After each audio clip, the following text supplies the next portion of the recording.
They beat Virginia Tech here at home to open the season and lost in double overtime 2 weeks ago to Missouri, and they're coming off of a bye week and an opportunity to hit the reset button, getting ready for Alabama. Already some trash talking early. We expect a lot of that from Diego Pavia. He's from Albuquerque, New Mexico.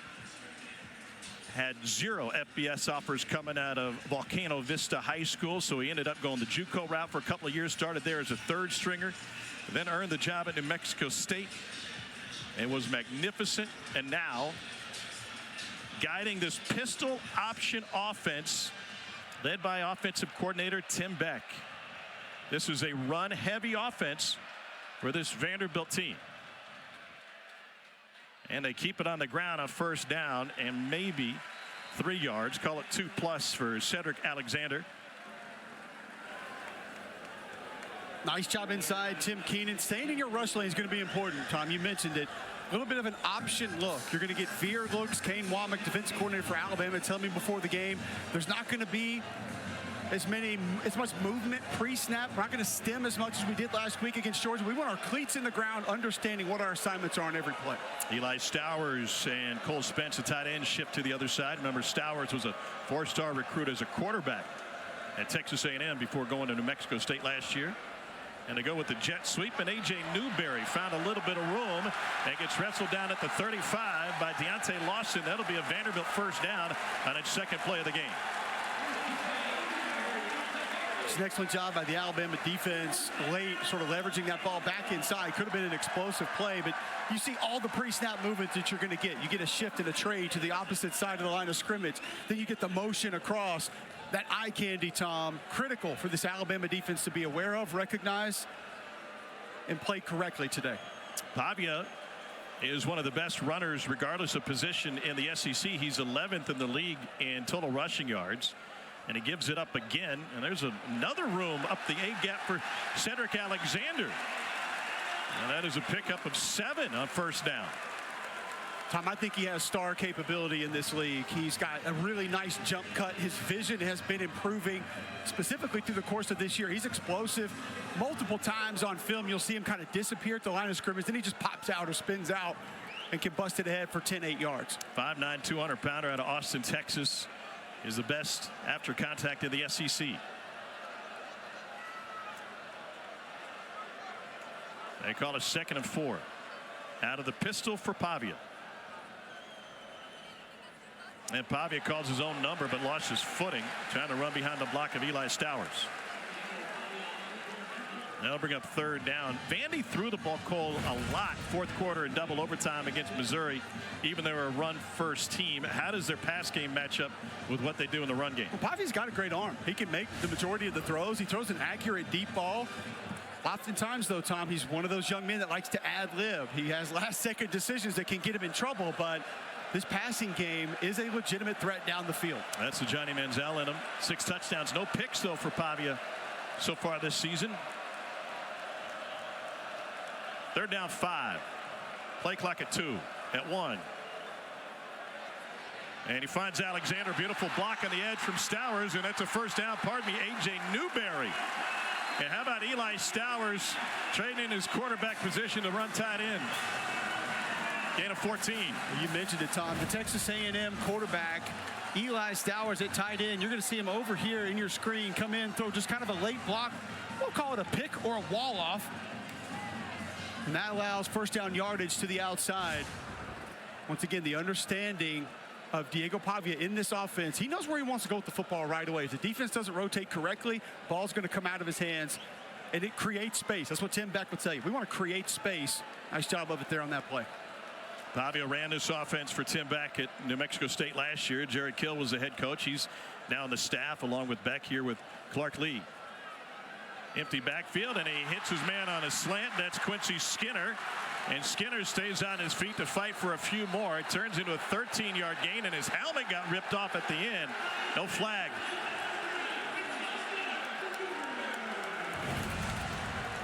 This little slant route to Quincy Skinner. Diego Pavia, what's the little sidearm action? Knew he was going to go with that slant. Had inside leverage on the throw. You'll see a lot of man coverage today from Alabama. And, Tom, that sounds odd because Diego Pavia has those wheels. And what do you hear oftentimes? Mobile quarterback don't play man because you turn your back to him. But they want to try to defend the alleys with the safeties and take away some of those option plays. Run heavy early on and now to throw. Pavia hangs a U-turn in the backfield, wants to go deep, and he floats it down the sideline for a first down to Stowers. You know, you may roll your eyes if you hear the Johnny Manziel comparisons, but he looks like number 2 wearing number 2 sometimes. Tom, he's got it in him. And that gamer aspect of just being able to create ad-lib, play action. Look at Cedric Alexander, 28, big block on the edge, still turn a defender loose, he can escape. And then Eli Stowers, he knows what a quarterback wants to do. Former elite quarterback coming out of high school, now playing tight end. This is where Diego Pavia is a massive headache for opponents. A.J. Newberry in the backfield, opening drive for Vanderbilt, and they are marching down the field against this elite Alabama defense. Option look here, Pavia with the fake, and he takes it down near the 10. Jahad Campbell with the stop, and Alabama defense, it comes in 46 in the country against the run. They did not have a great second half against Georgia, obviously, but they haven't allowed a touchdown in the first quarter yet this year.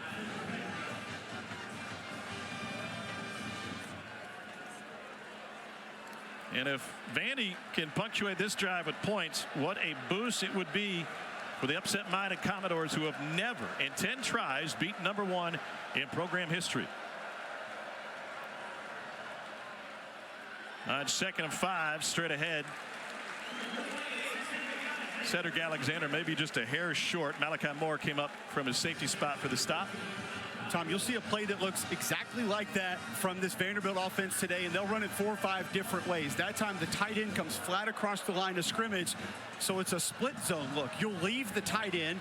You can also arc the tight end around the defensive end up to the linebacker, and Diego Pavia oftentimes going to put that ball out towards the backside of where that zone scheme's going and read it, and they can even change the read up. So you can imagine how difficult that is to defend visually. Split zone option for Vanderbilt.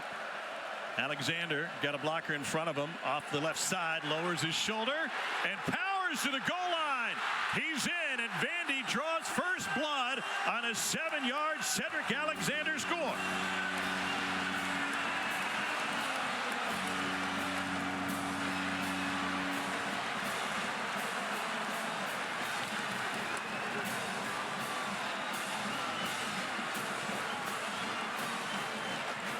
Pavia perfect 3 for 3 on the drive, but the real story was the ground game and being able to grind it out against that Alabama front. Brock Taylor on for the point after.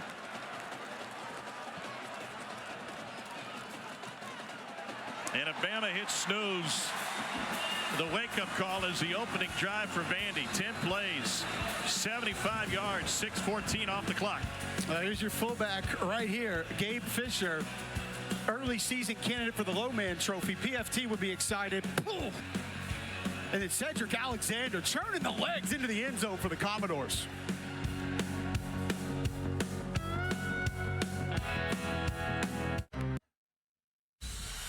Georgia has taken the lead.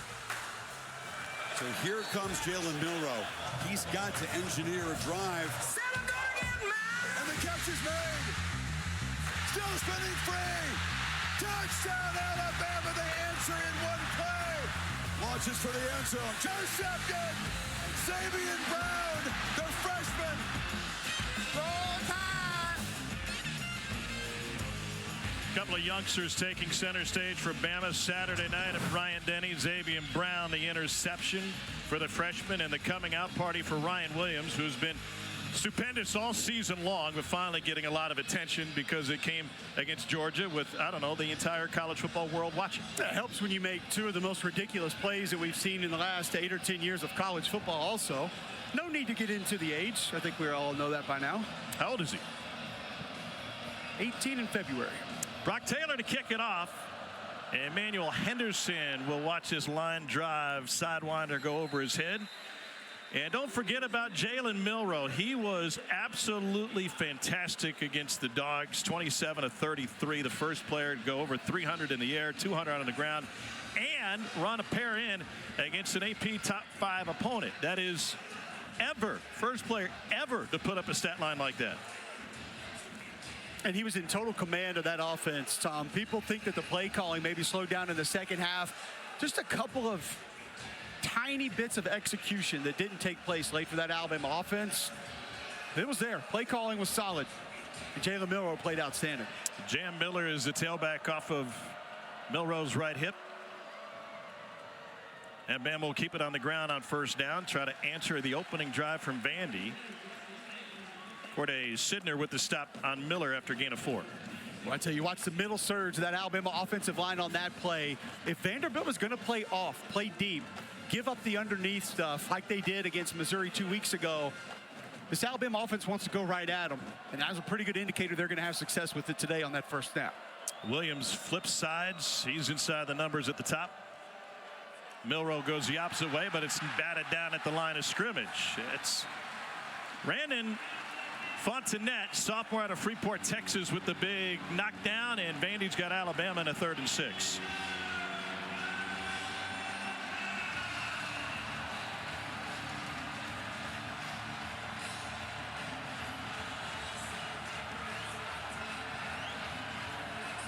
Bama's hit on 47% of its 3rd down tries this season.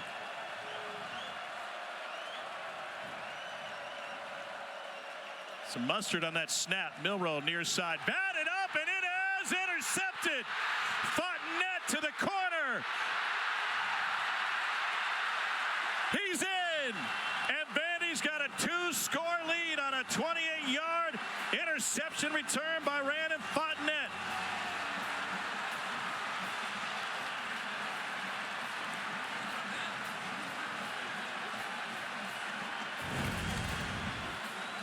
I thought he stepped out at the 1. The far official said he was over the goal line with that stretch, and looks like it was over the line before that left foot come down. He cut it close. Why are you even cutting it that close? I don't know. Just get back inside. What a surge of early game momentum for Vanderbilt. Officially a 24-yard interception return for Fontenette.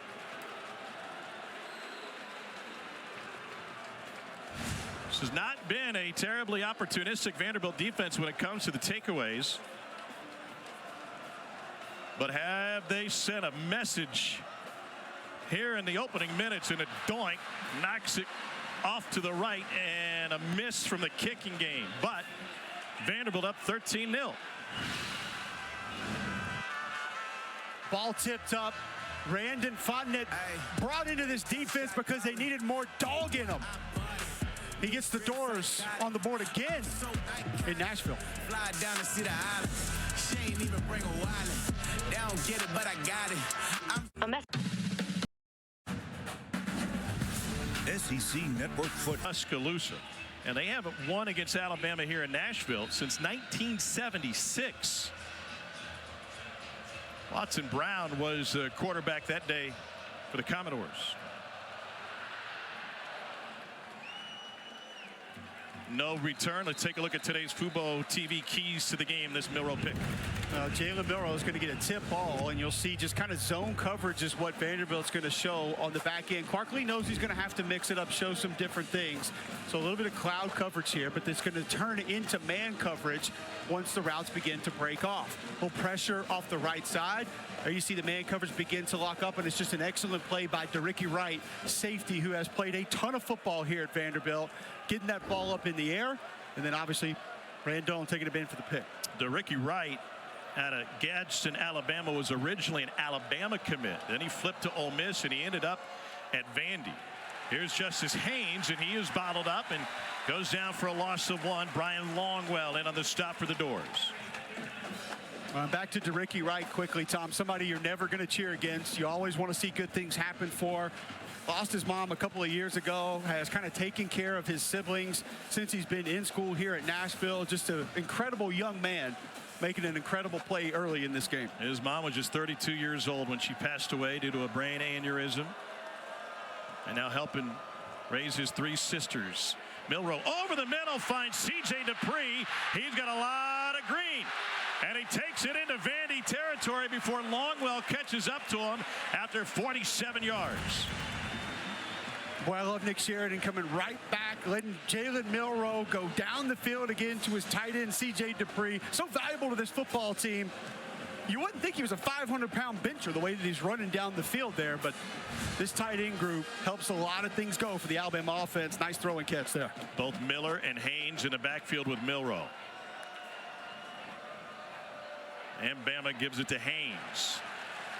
Haynes stopped by Langston Patterson, picks up 2.5. Thought Haynes maybe jumped outside of Caden Proctor's block a little bit too early on that play. Delay that, let the defender play out over the top in front of your big 360-pound offensive tackle, then cut back behind him, get north and south.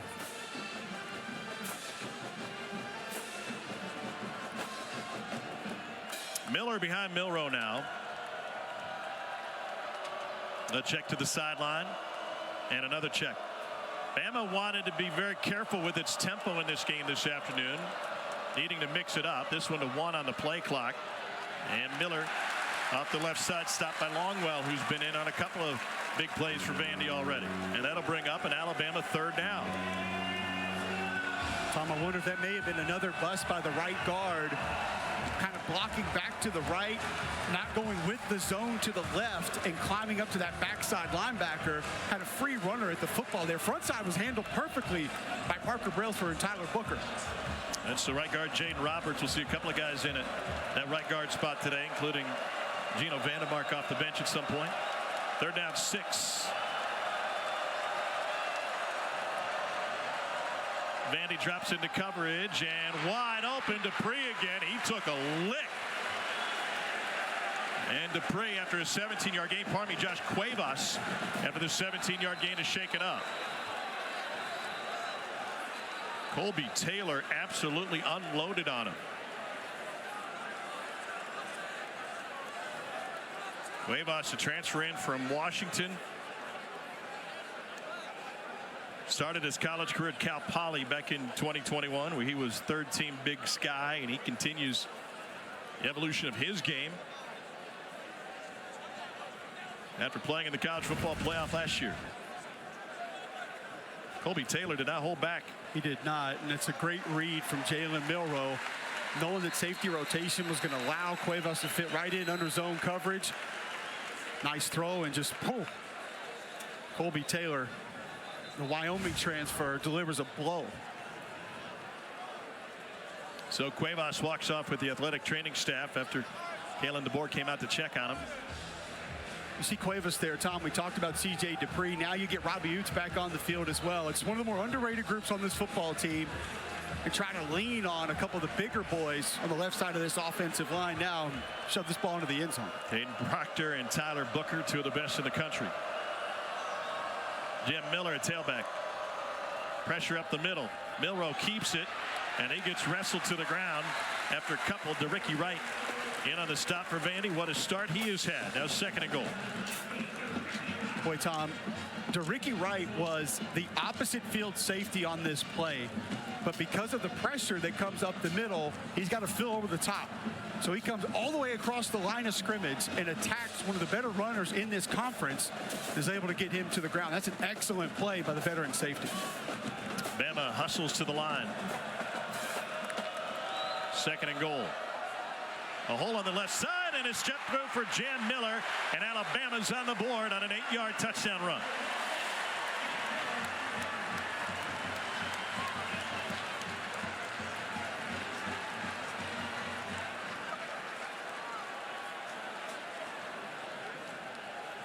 Seven plays, 75-yard drive for Alabama. Graham Nicholson on for the point after. Remember, Vandy missed its first point after of the season on that pick 6. And the Commodores want to keep this thing close, thinking that might be a factor late. Nicholson bangs it through. Bama on the board after a 75-yard drive. Well, if you've wondered why Jam Miller is described as the guy nobody wants to try and practice because he wants to break your neck, I think you got a pretty good vision of it right there on that touchdown run. Nice job by the left side of the offensive line. Alabama on the board.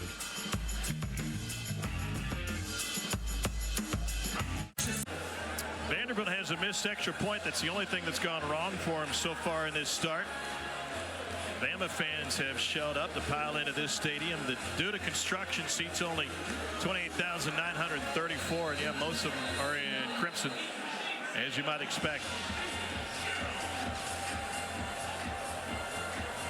Connor Talty out of St. Rita in Chicago. And no return for Vanderbilt.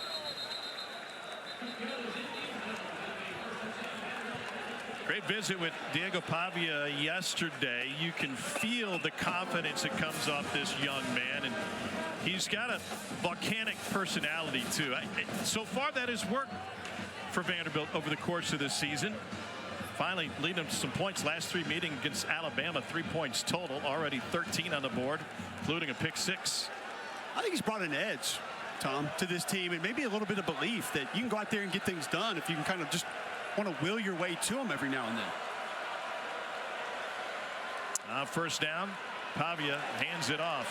And Alyssa, he's got some support in the stands and seemingly every day here in Music City. And in our production meeting as well, as his brothers came into our TV meeting on Friday afternoon. Diego described them on the phone to me this week as absolutely nuts. He said one of them's a botanist, one is a firefighter, and he said they got a couple days off each and every week. They got nothing else to do besides watch film and send me tips on how to beat various opponents. He said it helps them keep locked in throughout the week. I did not have botanists on my bingo card when we met those fellas yesterday, that's for sure. Pavia option look, keeps it, and Malachi Moore is there to blow it up.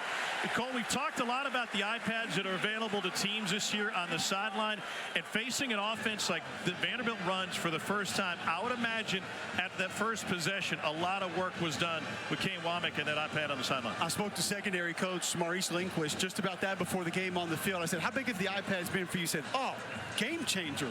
He said, we're actually able to go see exactly what folks are doing. We can show the players maybe what went wrong and why, how the alignment needs to change, where to leverage it. We all thought the helmet comms were going to be the big difference maker, Tom. Those iPads have been just that. Alabama needed to make some adjustments after that opening 75-yard drive for Vandy. Fake to Alexander. Pavia will roll out of the pocket. Directing traffic back across his body for a first down to Cole Spence. Pickup of 11.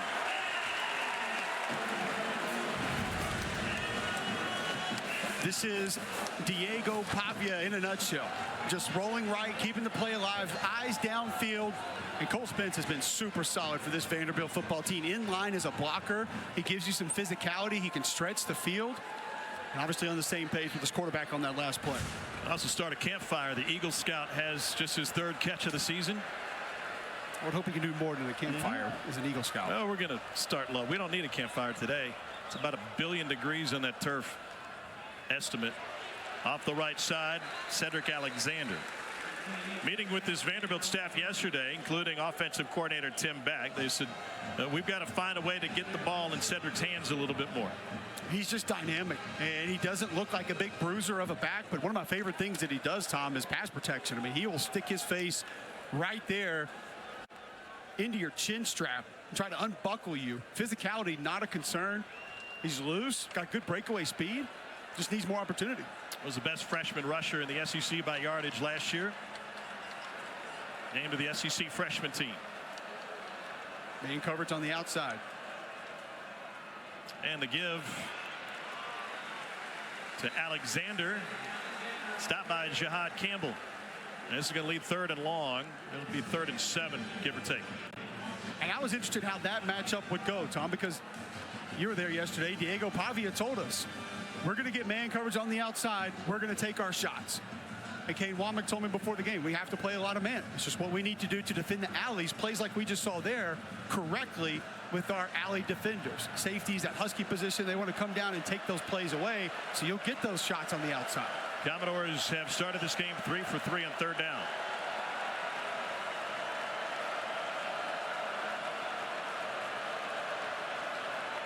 Option. Here's Alexander. He's got room, but he's taken down on a beautiful open field tackle by Deontay Lawson on that stop for Bama.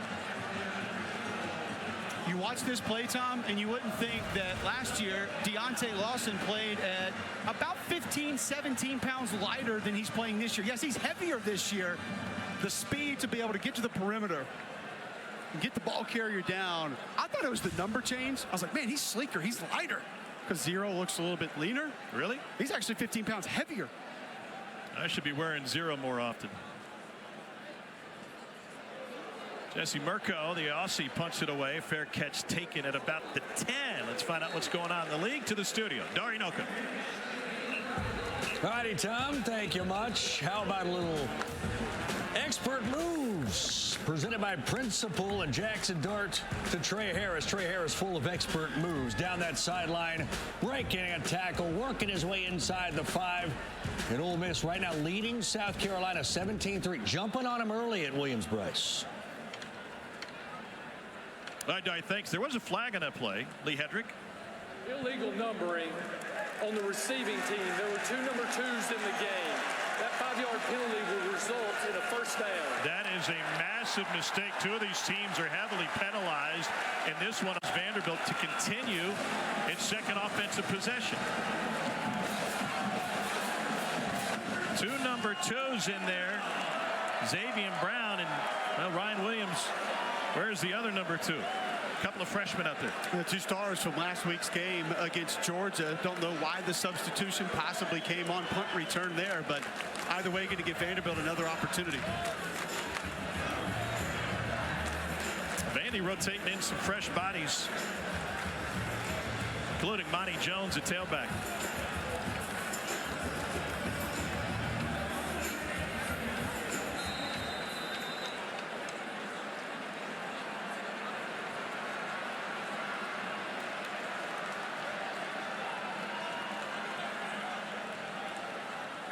And they want to throw it back.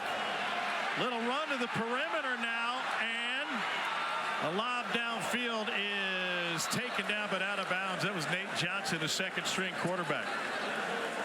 And I tell you, Tom, Malachi Moore was right on top of it right away. Just before the ball was snapped, he was pointing at Jones. 2, 3 other defenders then joined him in. They saw exactly what was on the field. Great awareness from one of the Alabama veterans, seeing that right out of the gate. It was just outside of your screen to the left there, and I think that put Malachi Moore back in coverage with the understanding of, even if this is a reverse, we might get something wonky on the back end, and if that ball stays in bounds, he might have an interception. Monty Jones in for his second play at tailback. His first carry will bring it into the first quarter, and what a quarter it is for Vanderbilt. Last time Vandy led at the end of the first quarter against a #1 team was 1977 against Oklahoma. They'd go on to lose that one, as they have every game against #1. Custom shirts help people feel like they're part of a team. The score holds. Alert Broadway. The Pavies are coming. Moments ago, Clark Lee with Alyssa Lang. Coach, an extra opportunity for your offense here. What do you need to see from them to score some more points against this defense? Well, it's 3rd and 8, so we're going to need a conversion or at least get close enough for a 4th down go. I mean, I'm proud of the way the guys are competing. Obviously, you know, this is an explosive offense, and we had our opportunities there in the second drive. We just got to keep playing our game, you know, and we'd love to see this one punctuated here, but we're ready to go back and forth no matter what. Thank you, Coach. Thanks. So looking at a 3rd and 8 coming out of the end of quarter break, and 4-down territory, as you heard him mention. They don't need all 8. Pavia takes it himself and got hog-tied as he picked up the first down, and they're going to add some penalty yards to that as Jihad Campbell got him on the face mask. You don't have to worry about going for it on 4th down if you convert 3rd down. That's on the defense, number 11. That 15-yard penalty will be added to the end of the run, and it carries an automatic first down. Excellent read by Diego Pavia's A.J. Newberry. Running back came across in motion. Jihad Campbell, not much of a choice there, trying to get Pavia to the ground.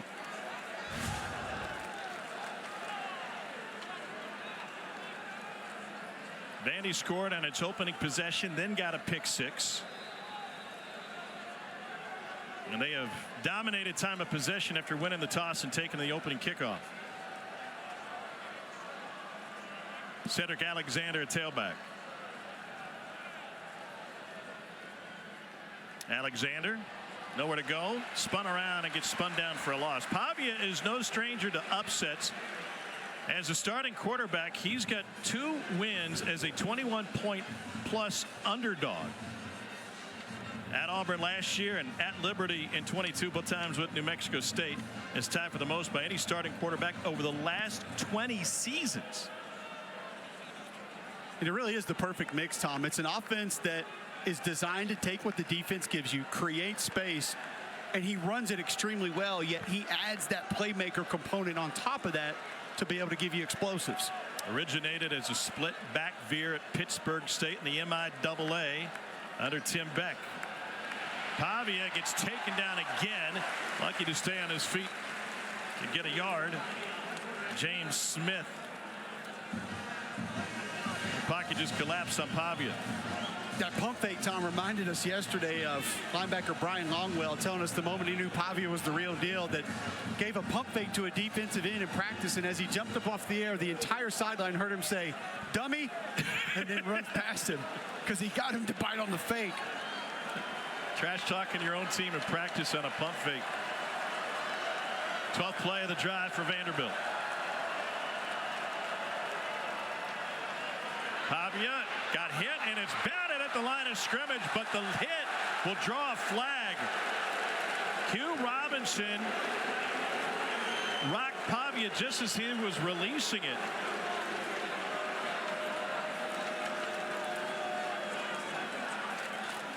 Lee Hedrick is our white hat. Personal foul, roughing the passer, forcible contact above the shoulders on the defense, number 34. A penalty will be enforced half the distance to the goal from the previous spot and carries an It wasn't that he hit him, it was where he hit him. And you see it, it's not overly violent. A little bit of a head bob into the helmet. I wonder if the official saw the hand kind of swipe down also and felt like that was a little more than it actually was. It is the 3rd penalty that Vanderbilt has picked up via a penalty this drive. And remember, Vandy punted it away on this drive, but illegal double numbers gave him a first down. Well, and Alabama came in 96 in the country in penalty yards, Tom, but only 8 of their penalties on the year out of 26 had been on the defense. Defense had actually been pretty good. A lot of procedural penalties on the offense this year. 1st and 10 for Vanderbilt. Straight ahead run and a gash by Alexander. What's going wrong with Alabama's run defense so far? Well, they're going to put you in a bind, and they're going to make things difficult. Jamarian Latham on this last play, right here on the end, is going to have to play the option man. So you're the conflict defender. So now you're staying at home. Well, here comes the fullback from across the line of scrimmage. Well, you tell me the last time an Alabama defender had a fullback in an up-back position come flat across the line of scrimmage and essentially throw a wham block at him. You don't see this a whole lot, and so it's difficult to defend. They also haven't seen anything like this year. Don't see a whole lot of inverted wishbone, but that's what we got here. Gillespie, Jones, and Alexander surrounding Pavia. Pavia keeps it himself and through traffic to set up 3rd and short. This will be 3rd and a less than 1, it looks like. Back to the previous play, Tom. Sometimes you get got. It happens. It happens to all of us, and that can be by design or that can be by maybe somebody just being better than you. Kane Womack said they're going to play the mesh differently. They'll crash it sometimes. They'll play flat. They'll play down on it and try to squeeze it. That time, you just had the perfect play call against how Latham was playing that snap. Clark Lee loved this offense because he said it's creative but not gimmicky. A way for Vanderbilt to even the playing field against more talented opponents. 14th play of the drive. Pavia keeps it. Can't find the edge just yet and stretches to pick up the first down. We'll see where they mark it. And that'll be a first down spot. They'll have 1st and goal just outside the 1. Great effort from Diego Pavia, and right there you see 22.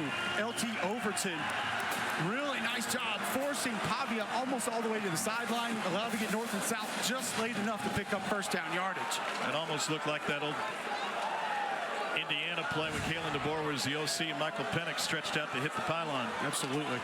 So 1st and goal, I formation with Gabe Fisher, the fullback. They're going straight throwback here. Jumbo formation. And Alexander stopped for no gain. Monty Jackson with the stop. And Jackson flying through the middle of that offensive line. I fully expected a boot there from Pavia. You line up in that kind of formation. You compress everything.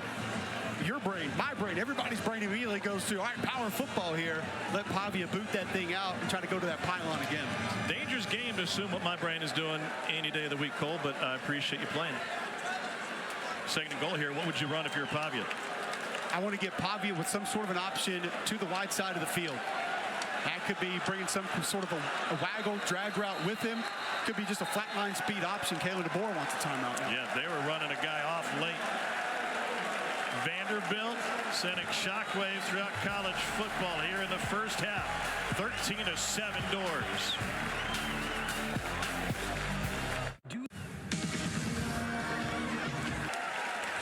Vandy leading 13-7 and on the goal line. Alyssa, what's happened on the Bama sideline? Yeah, a bit of discombobulation leading to Kalen DeBoer calling that timeout. Guys, we've seen penalties extend this Vanderbilt drive, now knocking on the doorstep of another touchdown. It's something that Clark Lee told us yesterday they tried to take advantage of. One of the most penalized offenses in the country, he called Alabama. Guys, by the way, when Alabama's offense takes the field again, I've been told that tight end Josh Cuevas will be good to come back into this game. Simply had the wind knocked out of him. It knocked all of the wind out of him. This will be 17th play of this drive for Vandy.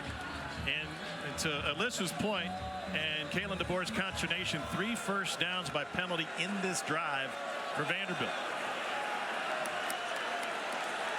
Diego Pavia trying to orchestrate the upset of the year. He's got Cedric Alexander behind him. Now keep in mind, Newberry to his left at that sort of fullback position, not your traditional blocker. Straight ahead, Alexander stretched to the goal line, and they say he is down inside the 1.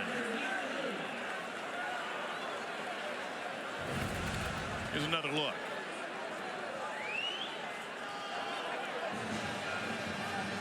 Well, that's close. Hindquarters came down right when that ball was approaching the plane of the goal line. All it has to do is break the plane. Nice job by Jamarian Latham grabbing a hold, trying to keep him out of the end zone on that play. So Pavia rarely goes under center, but that's what they'll do here. They threw it out of this formation against Missouri 2 weeks ago. They'll run it, and another stretch, and this one's good enough. Cedric Alexander with the touchdown plunge from a yard out. And Vandy strikes again. Second of the day for Alexander.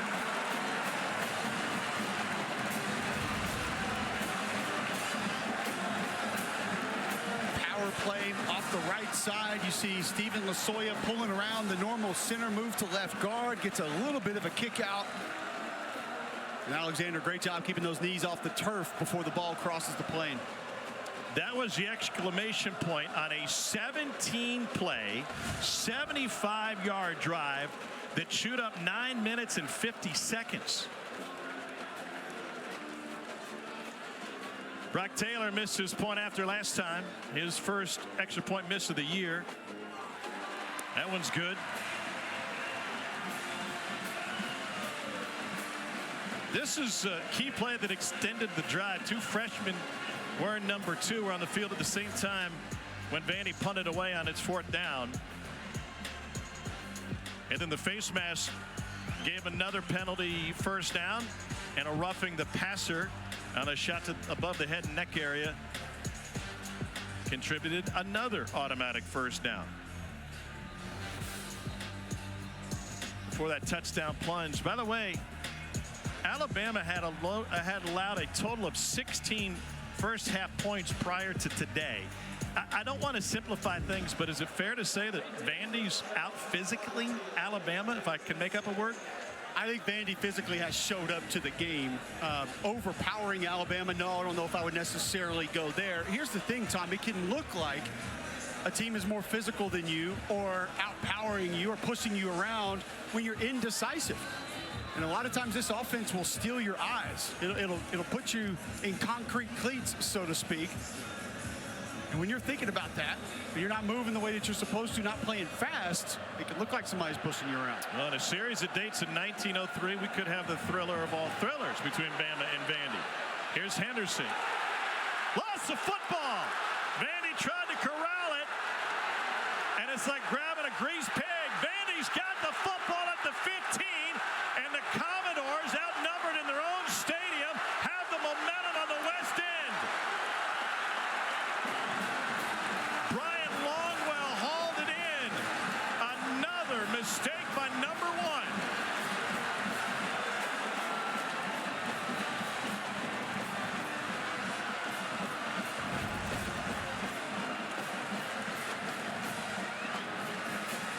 Emmanuel Henderson was a kickoff specialist in high school, and I think they might have his elbow down before this ball comes loose. There you see possession, elbow on the ground.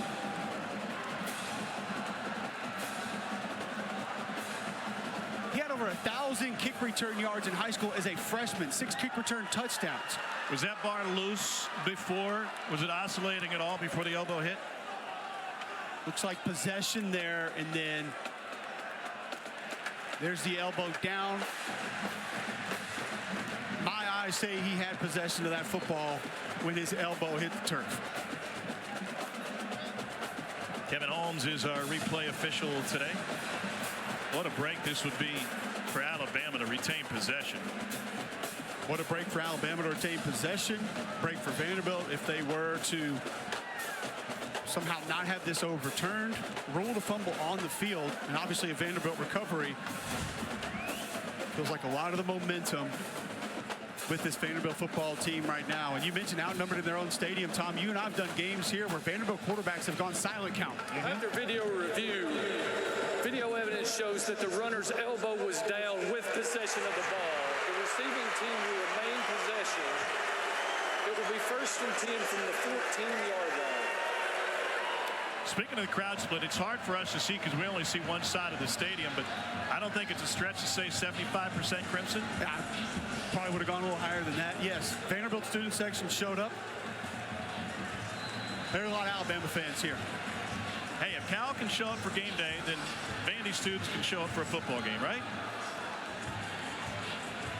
What a scene in Berkeley this morning. Jalen Milroe, 2 for 4 on Alabama's lone drive, or 1 of 2 drives, I should say. They scored on one. He threw a pick 6 and a 3rd down on the other. I know you hate time of possession, Tom, but I would love to know the actual time elapsed from when he took a snap in this football game. Measure with the sundial.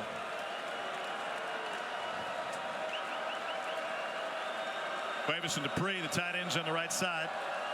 Empty backfield for Jalen Milroe. Looking for a pump and go. Got him wide open. Perfectly layered nearly for Jeremy Bernard. We were watching film with Kalen DeBoer in his office Thursday afternoon in Tuscaloosa, and he raved about Jalen Milroe's timing. Something was off by just a hair on that. I think he just pushed his ball down the field a little bit too far, put a little bit more air, a little bit more touch on that ball. That way Bernard can make an adjustment to it if he needs to, and you still come up with a reception. Missed opportunity for Bama. Pressure coming, 5-man rush. Milroe shakes the first. Trying to direct traffic. Another near slip, and it gets taken down for Vanderbilt's sack. Both quarterbacks have had footing issues on this turf. Nick Rinaldi comes up with the sack. Miscommunication at the line of scrimmage. You're going to get a free runner off the right side. Milroe sees him late.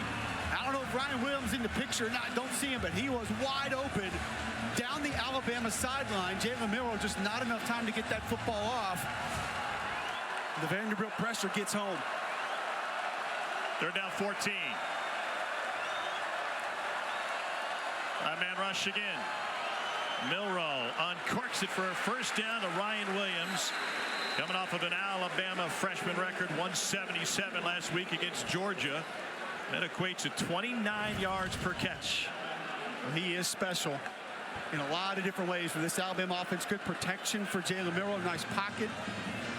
He almost. Oh, he was bobbling that. And they're going to stop play and take a look. Yeah, football move. I don't know.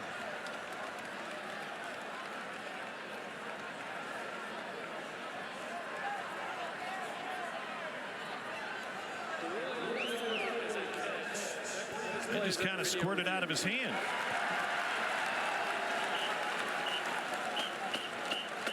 It's close. Feel like he got the ball onto his hip there, and then the ball pops out.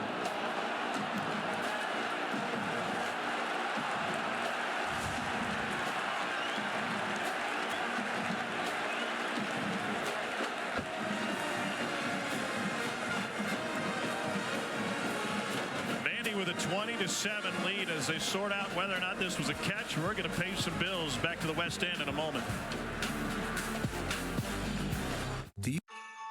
Get ready for hosting. This catch by Ryan Williams was overturned to incompletion. The replay booth said he never had firm control. You have to have firm control with a foot on the ground, and the booth said that did not happen. And so instead of a third down conversion, Bama will be forced to punt it away as they're left with a 4th and 13.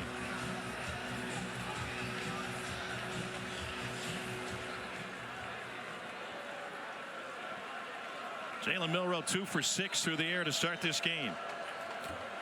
James Burnip on the punt. Martel Height back for Vandy. Good looking kick, and Height takes a fair catch at the 42-yard line. 47-yard punt. Vanderbilt with possession with a 13-point lead. Remember, a missed extra point for the Commodores. And Cole, the way they've been able to run the clock, now, granted, they've been gifted first downs by this Bama defense, but 8-12 and field position and ability to run the clock so far for Vandy, things are looking really good for them. Alabama has to find a way to negate some of this momentum. It all feels like it's with this Vanderbilt football team. And when Alabama has attempted to steal some back, it feels like there's been a break that would go against the Crimson Tide, and they haven't been able to maintain it. But you're right, Tom. You got a short field, good field position, clock on your side. You have the lead. You can great chance to get this thing close to the half. Time of possession 16 minutes to Vandy, short of 6 minutes for Bama. Pavia keeps it. He's outnumbered, and he gets surrounded and smothered. Deontay Lawson in on the stop, coming off of a 10-tackle performance Saturday night against Georgia. He's on every notable award list: the Butkus, Lott, Nagurski, Lombardi. Well, he's the leader of this defense, the communicator on this defense. He's got that green dot in the back of his helmet. Kane Womack will call plays into him, but it goes so much further than that. Holds the other players accountable. And his ability to just see things, read things, react to things in a quick manner has just gotten better and better and better during his time in Tuscaloosa. Talking with Kane Womack about him before the game, he said that anticipation comes with recognizing personnel and formations. Pavia gets hit in the backfield but escapes. Good blocking on the edge. And Diego Pavia takes another shot as he carries it across the sideline for a first down. 11-yard scramble for Pavia, and not short on confidence or barking. Well, the value from Cole Spence, you'll see it out wide. Once again, conflict defenders are going to force you to make a decision. Inside zone to the right, but he'll read it backside and pull it. There's Cole Spence with an excellent block on Malachi Moore. And Pavia can get a little bit more on his own. The only thing that went wrong for Pavia was losing his footing on the Bama sideline. Whoop. The way they maneuver that last play, Tom, that's why you heard me asking Tim Beck about it yesterday. It's almost backwards, the way that they run it compared to a lot of other teams. They'll play action look. Come back. And that's complete for a gain of 9 on first down to junior Sherrill, sophomore from Lipscomb Academy right here in Nashville. 16th straight game with a catch for Sherrill. It's been solid for this Vanderbilt offense. This receiving core has really come on. They have helped Diego Pavia in times where he's rolling out, looking for a play down the field. Now, Pavia understood right there. Roll out, quick ball distribution. Don't allow the defense much time to react. 2nd and 1. Do you take a shot? They've got to take one here soon. We've been wondering with man coverage. Look at the top of the field. It's one-on-one.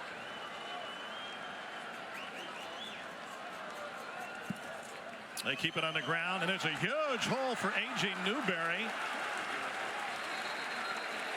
And the sophomore out of Grand Prairie, Texas, picks up a Vanderbilt first down.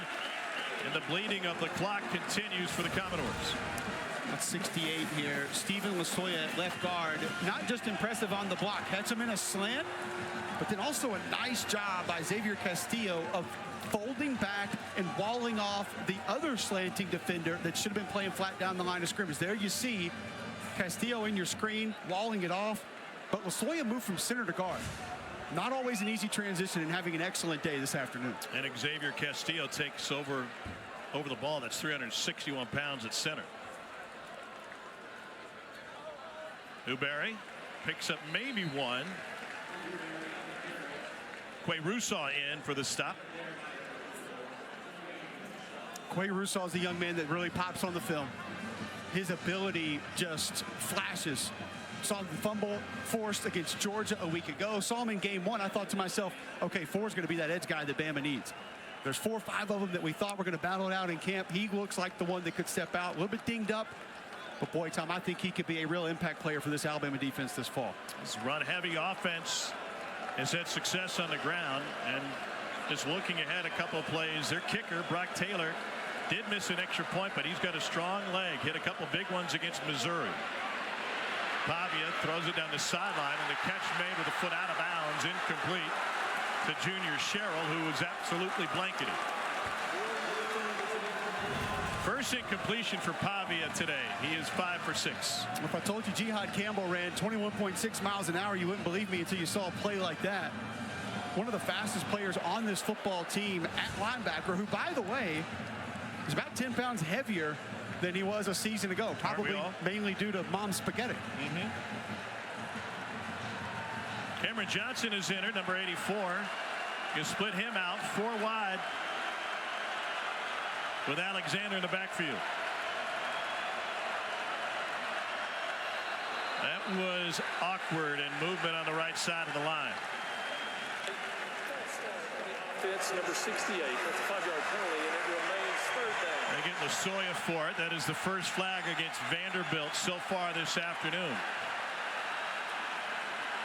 Well, Tom, I have been standing where Alyssa Lang is, and Vanderbilt having the ball in a very similar place. Now, there were fans in the end zone where there's now construction, and Vanderbilt quarterback having to go silent count. These Alabama fans will make this difficult for Diego Pavia right here. Third down 14, and loud on the home turf.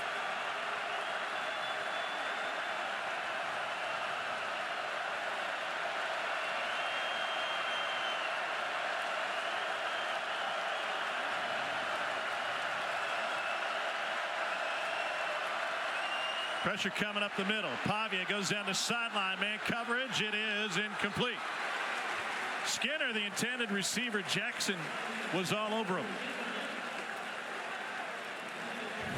Excellent play by Damani Jackson in phase. Locates the football. That's critical. Whether or not he's able to get the football loose or not. That's how you're going to avoid a penalty. And then rakes the ball free. Not sure it would have been a completion either way, but nice play by number 1 for Alabama. 51-yard attempt as Brock Taylor lines up. He had a program record 57-yarder to end the first half in Columbia, Missouri 2 weeks ago.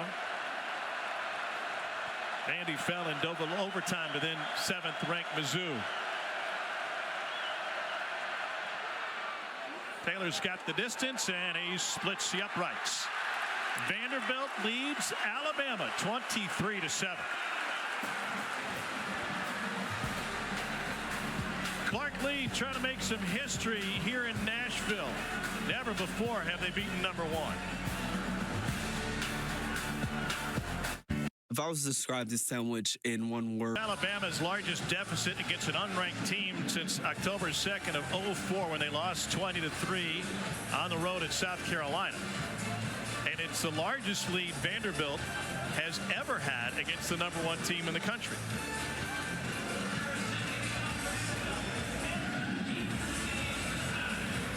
Taylor able to bang through that 51-yarder to conclude an 8-play, 26-yard drive. This Vanderbilt momentum has been real since their opening possession. Opportunity for a return from the one, Emmanuel Henderson. He gets rocked. Alyssa Lang, this is a physical game both before and after the whistle. It's been chippy physically. Guys have been jawing with each other. Cole, you were talking a few minutes ago about the fans. The student section has been giving Alabama everything so far this game. You see this jawing. I just watched Malachi Moore and Quincy Skinner go after it at the end of that last Vanderbilt drive. Malachi walked across the entirety of the field. I'm assuming they weren't exchanging pleasantries with each other, rather the trash talk that I've heard from down here. It's really emotional out there right now, guys. There's a different feeling around this Vanderbilt program, and it emanates from their head coach, Clark Lee, who said, I had to rethink everything I was doing trying to build this program. We need our best 11 players on the field no matter what. Handoff to Justice Haynes, who squirts free. That's enough for a first down, but this Alabama offense has been stymied by both this Vanderbilt defense and its own mistakes. A pick on its first possession that allowed Vandy to take a 2-score lead, then the touchdown, and they went backwards on their last possession. That previous play, Thomas, where I think Alabama can live in this game. Let Tyler Booker, Parker Brailsford, Caden Proctor eat. Get that push at the line of scrimmage, start the run game. Milroe looking for Bernard. He's covered, so he checks it down to the running back. And Haynes again making people miss.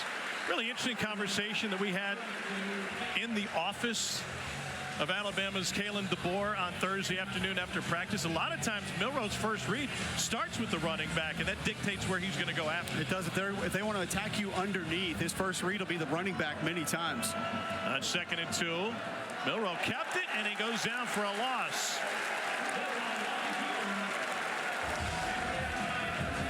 Couple of misreads in the Georgia game, Tom, out of the mesh. And this one, you have a defender right in your face about 2 yards upfield. I just don't know why you're going to want to try to pull that one. Give it to your running back, let him try to work, but the Cosmo right there in his face. They're not going to have anywhere to go either way. A vocal minority on this 3rd and 5. Bama just 1 of 3 on 3rd downs. A lot of traffic in the pocket, and he's delivered on time. Oh, my, what a hit. And a flag down and maybe targeting company. And Kobe Prentice very slowly makes his way up.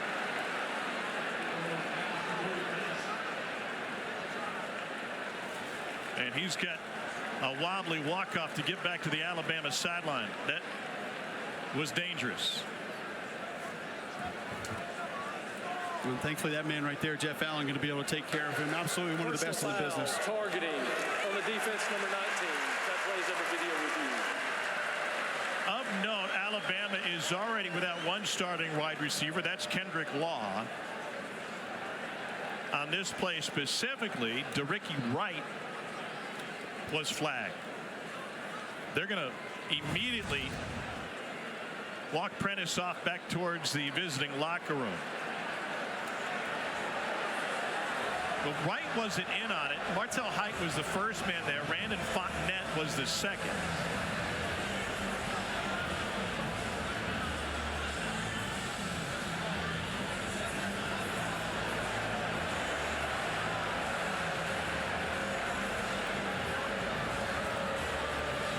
So adding the confusion here is they said 19, which was not who it was on. So we've got to try and figure out first which Vandy defender got flagged for targeting.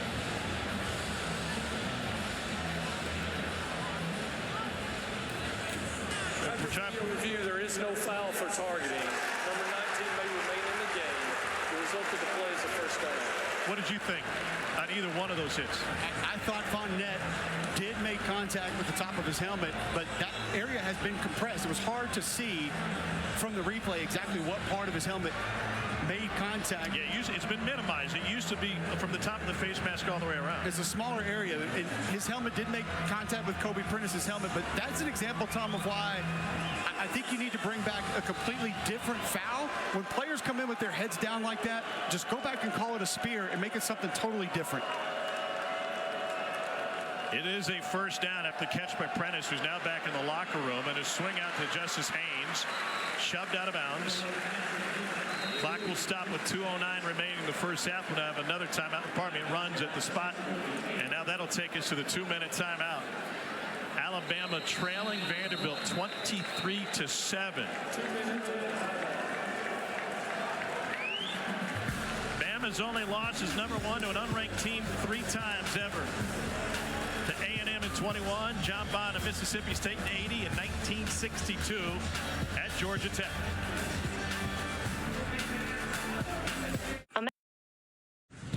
Auto Owners Insurance halftime report is around the corner. We will show you how A&M just absolutely manhandled Missouri. Sorry, Tom Hart. Also, Ole Miss taking care of business. But there's nothing we can show you that's close to what we're watching now from a surprise. What you're seeing is people flipping their channel to the SEC network by the dozens. Indeed. Welcome. Dozens? I hope it's more than that. They try to run it off left tackle. Thank you, gentlemen. Justice Haynes on 2nd and 1 picks up the first down. All right, so for those people who have just flipped over, Cole, what's your summation of what has gone wrong for Alabama so far? Penalties, shooting themselves in the foot a lot. Defense, a little bit confused, not confident in attacking different portions of this Vanderbilt offense, and that's what makes them difficult to defend. They'll put you in conflict, and they will force you out of your space at different points in time. Bama trailed at the half 5 times last season. However, there is no option for a 10-second run because the result of the play was a first down, which stopped the clock. They went 3-2 in those 5 games. Also, Tom, we're Alabama's best players on offense. They haven't been on the field. 5 minutes and 44 seconds, Alabama's possessed the ball here in the first half. 20 minutes plus for Vandy's offense. Bama's got a pair of timeouts remaining. Milroe out of the backfield and stepping out of bounds is Justice Haynes for a gain of 3. Pardon me, Jan Miller, excuse me. So 2nd down, clock stop, 1:38. What would... It sounds weird to talk about Alabama needing momentum on the road at Vanderbilt, but what would a score here before the half mean to them? I think it would be massive because, as I stated earlier, Alabama has been in position to grab some of this momentum back, and momentum's real. And every time they get a little bit of positivity, it feels like something else goes against them. A penalty, drop the football. Milroe hands it off. There's a huge hole. Jam Miller down the sideline and forced out of bounds inside the 5.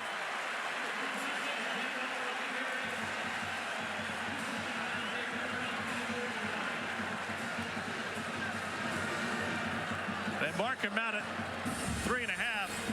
The 33-yard run.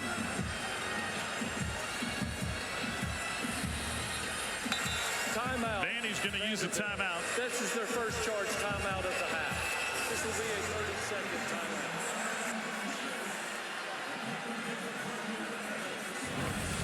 Well, Tom, we talked to Kalen DeBoer on the field before the game, and he said, keep your eyes out for Gino Vandermark coming in the game. He's actually a right tackle right there, excuse me. An excellent kick-out block along with C.J. Dupree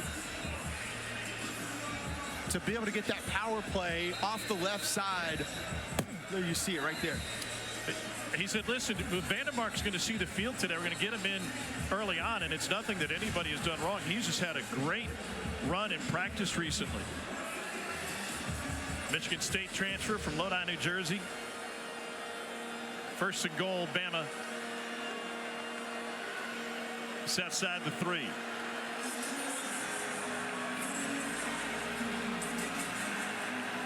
Jam Miller next to Milroe. And Miller's got plenty of space, and he's got a touchdown run, his 2nd of the game.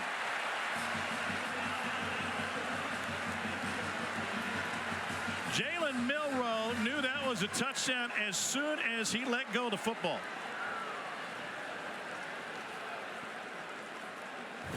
They're going to go for 2. Tom, watch bottom right of your screen. I think you'll see the receiver block right there. Number 18, it's Caleb Odom. We wondered who was going to take the place of Kendrick Law, who is an absolutely devastating blocker at the wide receiver position. Excellent job by Odom getting some reps, able to wall it off. Time to go for Dose, brought to you by Dos Equis. Vanderbilt. This is their 2nd charge. And Alabama will use a timeout. They converted a 2-point conversion against Georgia last week.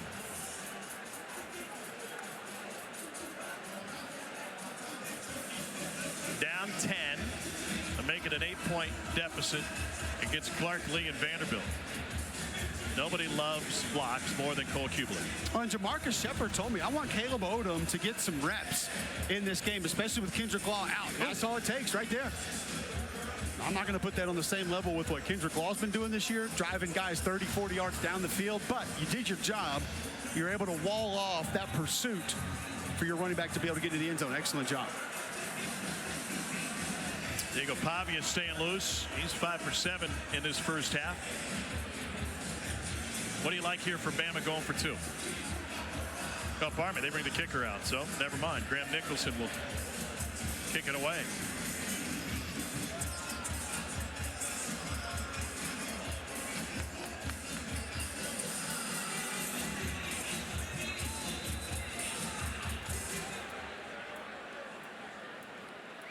Graham Nicholson.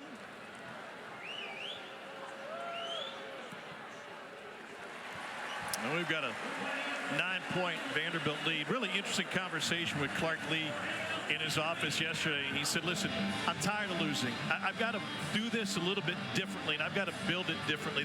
There's no time to be a developmental program. There's no time to really get your guys in terms of culture and just no, we need the best 11 guys on the field without sacrificing culture so we can hang with a team like Alabama. And certainly this dynamic offense helps them do that. Well, and he said we need better players too. They went out and got some. Diego Pavia being one of those that we've seen today. And Tom, Clark Lee played in a similar era to when I did. A lot of the things that are happening in today's college football, we didn't have those. We didn't really like them when they first started to happen. Yeah. I think that was also Clark Lee saying, this is me embracing the new of college football because, let's be real, that's what it takes to win. They've developed players over the years that then have packed up and gone somewhere else to play for winning programs. And now an opportunity to keep guys like DeRicky Wright, bring in Diego Pavia. That was the interesting part of it is every time we've met with Clark Lee, the emphasis on building the human being, the person, trying to grow the team together as one, the amount of time you put into that, and then after a year or two, somebody leaves and goes and plays somewhere else, you wasted that time. And the players we talked to said, man, it's totally different. We used to have meetings every morning talking about philosophy. Now we meet with our position coaches and we talk ball. Let's talk about this week's secret recipe brought to you by Bush's Grill and Beans. And it's the Vandy run game in this pistol option offense. Well, there you see inside zone Reed with the splitter, and then Diego Pavia obviously can show you a little bit of bootleg position to keep the football, but he's going to give it. Hell, how about a flat line option? A little old school football from Vanderbilt. There's that play that looks like midline again, but it's just inside zone, reading the backside defender with the chance for Diego Pavia to keep it and then go flat and pitch it. He can also throw a pop pass off that. His creativity really is the straw that stirs the drink of this offense. Vandy has run 12 more plays in Alabama here in the first half. And they got a score on a pick 6.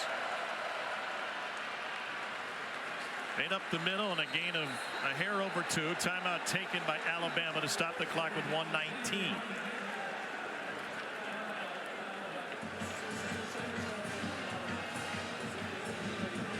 Alabama has outgained Vanderbilt total offense so far in this game, but penalties have certainly hurt the Tide, and that pick 6 looming large.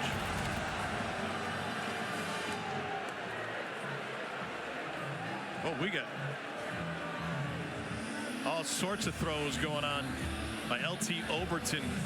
Alabama, I feel like if they're going to come back and win this game, Cole, it's because they're going to be as physical as they can possibly be and compete. It's going to take composure also, Tom. You're right. It's where we said at the beginning of the last drive, inside zone goes for 6-8 yards. I think Alabama still can win the line of scrimmage, specifically when they're on offense. And now that they've made this game a little bit more comfortable at 23-14 going into the half, that's going to allow you to lean on that part of your game a little bit more. Clark Lee said he didn't like the punch. Stating his case with Lee Hendrick coming up at the half. You can watch a live performance of Vandy's Spirit of Gold marching band on SEC Network Plus. Starts streaming now on the ESPN app.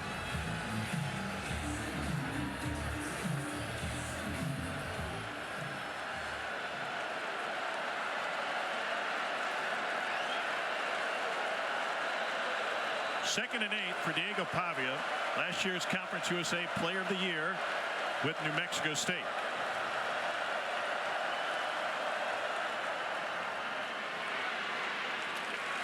And with the little sweep action. A.J. Newberry picks up a couple and another timeout used. The last quarterback to lead an unranked team to a win against #1 Alabama was Zach Calzada at Texas A&M a few years ago. I think Calzada's still ripping it at Incarnate Word this year.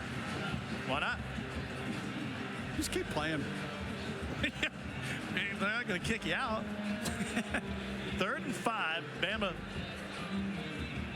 stop the clock, and they're going to try to force a punt here. And I like the strategy from Alabama. You see Vanderbilt going to try to run this thing to the half. Okay, we have the timeout. You can't take them home with you.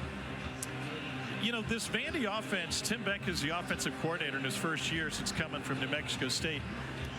They pound it, they option, they try to fool you with some eye candy, and then they hit you deep.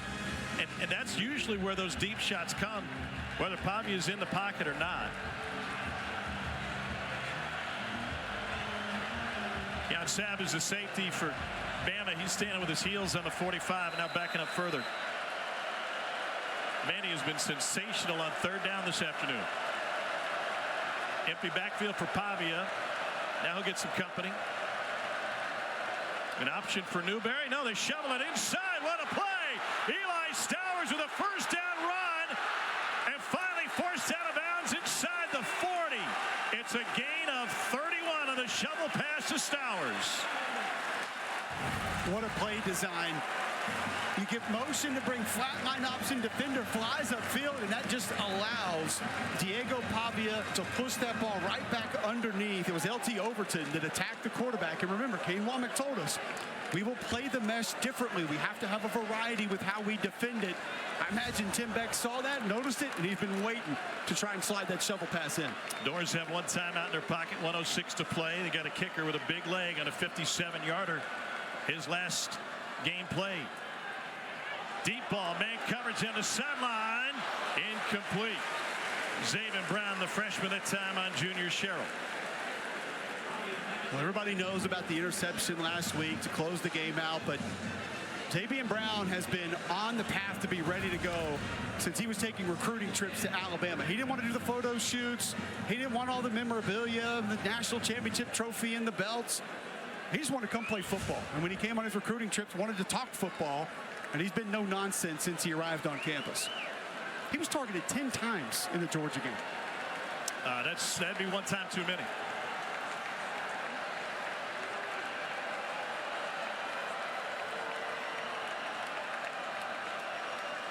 It'll be a 57-yarder from here, and the play whistle dead before they started. Play clock rolled out. That could be big because Taylor hit a 57-yarder in Columbia 2 weeks ago. And Vandy nearly upset then number 7 Mizzou.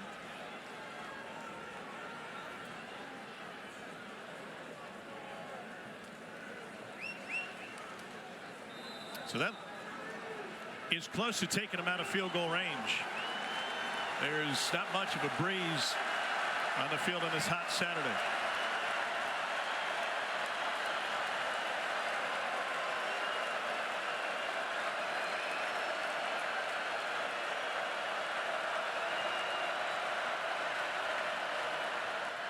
On 3rd and 15, back to the ground game to try to get something back. They get just one. Oh, pardon me, that was 2nd down. Oh, 2nd and long remaining. Try to chip away a little bit on 2nd down. 3rd down, maybe try to inch closer to more comfortable field goal range. They don't mind the clock rolling here. Vandy trying to end the first half with a score. You've said it, though, Tom. This offense, there's a wild card in the back pocket always. Play clock at 4. 5-man rush. Pavia leaves the pocket. Little pump fake bought him some time, and then he gets hit as he goes out of bounds. 13 seconds remaining. Let's see where they spot it.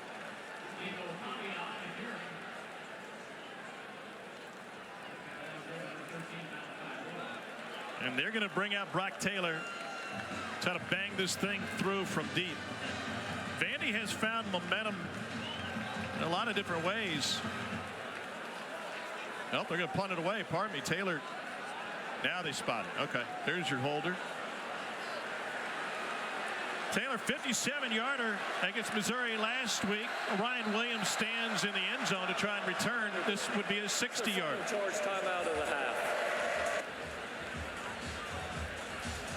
Do you think twice about attempting this kick with Ryan Williams, the return man? I think it depends on your confidence in the leg. And we know how this goes. The kickers come out before the game. They kick a bunch of balls and see where the wind is. And they come. You say that with such disdain for special teamers. They kick a bunch of balls. It's the detail with it. They come out. I think 62 today. What was it, 65 yesterday? How much does it really change? But Clark Lee and his staff have a pretty good idea of his leg strength and be able to get it not only potentially through the uprights but away from Ryan Williams. I don't want number 2 for Alabama touching the football with an opportunity to run it back. Brock Taylor is 2 for 3 from 50 yards plus this season. Sophomore from just down the road at Knoxville Catholic. And now they're going to punt it away. Jesse Murko. Aussie punter comes on.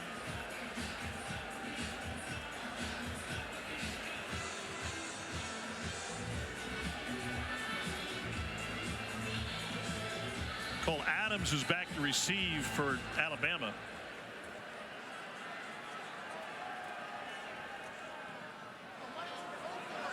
Adams asks for a fair catch. It goes over his head. He lets it go. And that will impact the clock. And only 3 seconds left in the half. This is a score that's going to send shockwaves through college football, as Vanderbilt will take a lead into the locker room against number 1 Alabama.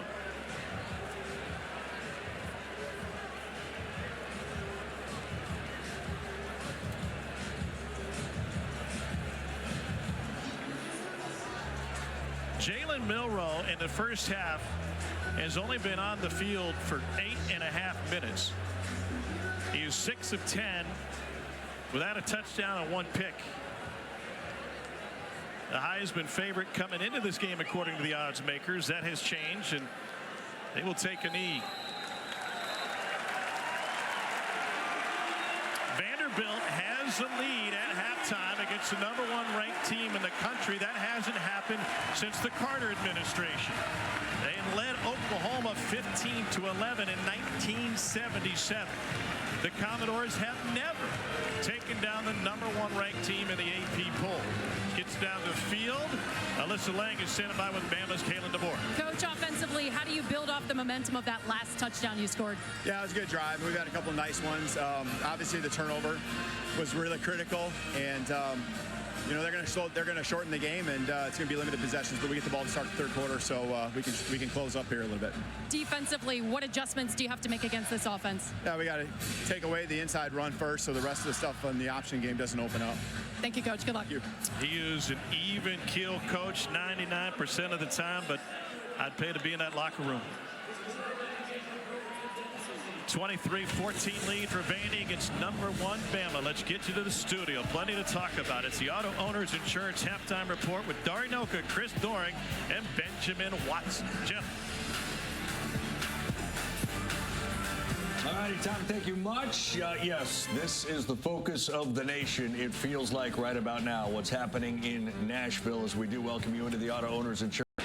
Welcome back to SEC football, presented by Sonic. To the field where Clark Lee is with Alyssa Lang. Coach, you have the lead on the number 1 team in the country. What did you say to your team at halftime to keep the foot on the gas? That it's not going to take anything extra. We got to come out here and close the game out just by playing to our identity, stop by stop, possession by possession. They're ready to close the game. We got to go make it happen now. Independent of the opponent, we got to play Vanderbilt football. Thanks, Coach. Good luck. Thank you. And so far today, Vanderbilt football has been winning football. Welcome back to Nashville. Tom Hart alongside Cole Kublik. And a big reason for that, Cole, is they've kept Jalen Milroe and his Alabama offense off the field. We talked earlier in the broadcast, the best players on this Alabama football team are on offense. Ryan Williams, Jalen Milroe. You don't allow them to go take momentum back. Vanderbilt has held momentum throughout the course of this game. And I love what Clark Lee said there, Tom. Don't have to be a superhero. Play our style of football. We can close this game out if we do what we do. Just go execute. Certainly feels like things have changed, and they continue to change. Vanderbilt's never beaten the number 1 team in the country, and the Heisman favorite coming into this afternoon, Jalen Milroe, has been stymied due to lack of time on the field. Vandy's run nearly twice as many offensive plays.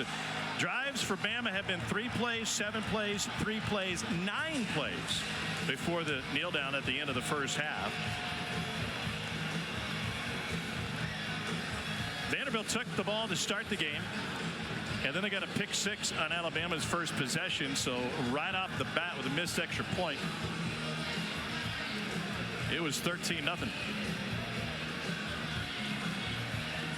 Well, Coach DeBoer said it going into the halftime. We get the ball first in the third quarter.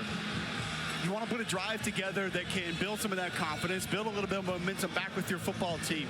I'd lean on that offensive line, that group of tight ends, get downhill in the run game to try to open some other things up for this team down the field a little bit later here in the second half as you try to mount this comeback. Not only has Vandy never beaten a #1 team, they've never beaten a team in the top 5. They lost 60 straight. Here's Emmanuel Henderson. He finds a gap. Henderson finds a sideline, and he's knocked out of bounds just prior to midfield.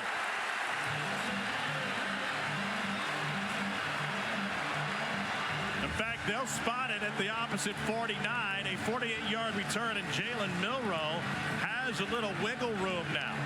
Bama has lost as #1 to an unranked team only 3 times in its history.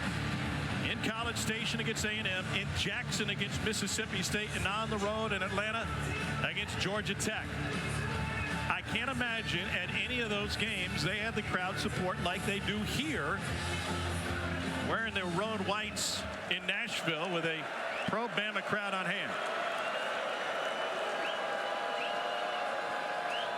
Cole Adams in motion. Justice Haynes is the tailback. Milroe to throw on first down. He finds Jeremy Bernard. Bernard makes a first man miss before getting twisted down after a gain of about 8. To Ricky Wright with the stop for Vandy. Cushion on the outside, so Jalen Milroe just going to take it. Free grass. We'll steal that.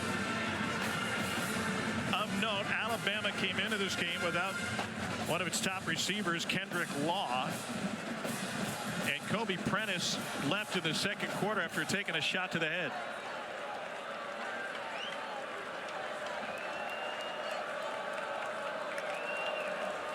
Here's 2nd and 3.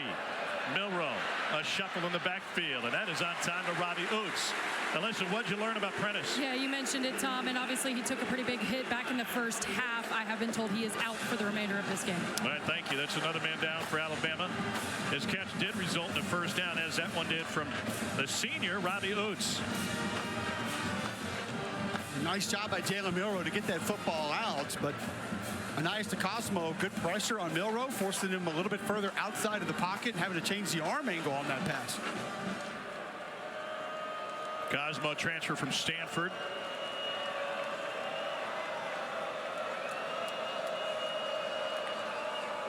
Look at Haynes in the flat, now across the middle. This is Ryan Williams. First catch of the game results in an Alabama first down. Remember, he had one near the sideline in the second quarter that he bobbled, was ruled incomplete. Well, the body control from Ryan Williams is elite. It's the only way to describe it. Jalen Milroe gets through his progressions and delivers a nice football, and you see Williams just able to start. Oh, goodness, the start and stop. Had a long conversation with David Ballou, the Alabama strength coach, about this young man and his ability to change directions in a hurry. Rate of force development, something we'll talk about a little bit later with Ryan Williams. He was Mr. Football in the state of Alabama as a sophomore, the first ever to take home that honor as a sophomore. Williams in motion. Milroe looking for Williams. Comes near side. He took a hit. He signaled first down, and indeed he's got it by a yard.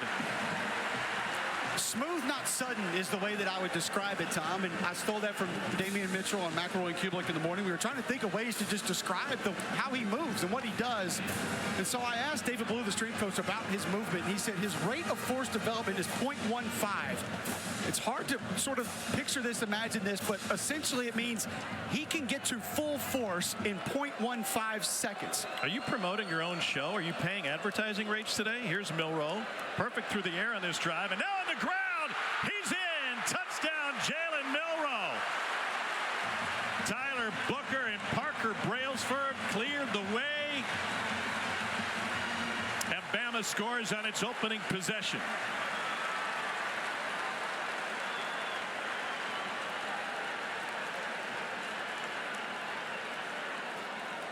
Bama didn't need much time.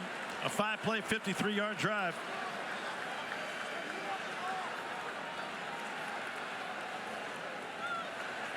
Milroe 4 for 4 through the air and then on the ground.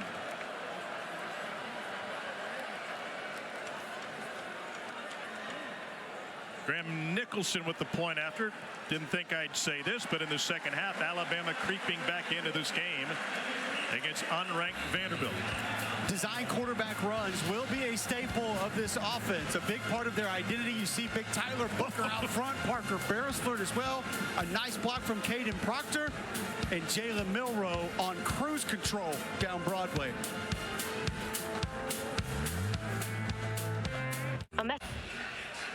Well, the Crimson Tide faithful feeling a little bit better as Bama closes within 2 points here. 23-21 Vandy.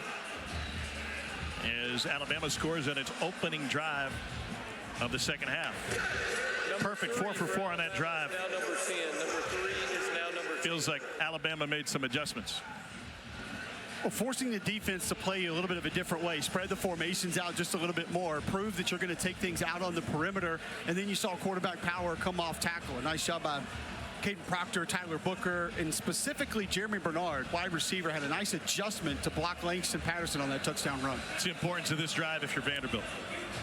The important part of this drive to me, Tom, is to stay within who you are. Don't press. Don't try to do too much. You still have the lead in this game. Sherrill, no return.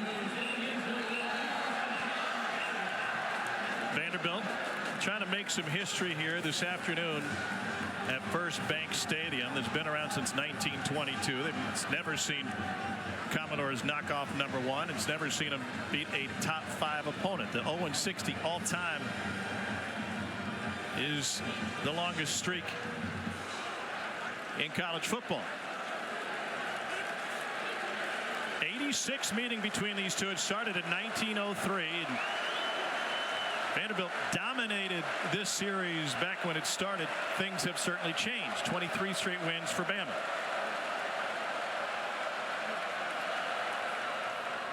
Pavia keeps it, tries a shake and bake, and he gets grilled. Kill Robinson there. Pavia couldn't lose him. And Quindarius Robinson, one of the more athletic edge defenders Alabama has. Go back to the first half, Tom. Remember the indecisiveness by some of these edge defenders? Q Robinson comes right out of that 2-point stance after seeing Diego Pavia keep the football, attacks north and south, able to get him to the ground. Nub tight end to that side too, so you tried to widen the front out just a little bit. So that's a tight end, in man on the line of scrimmage. Robinson was not fooled.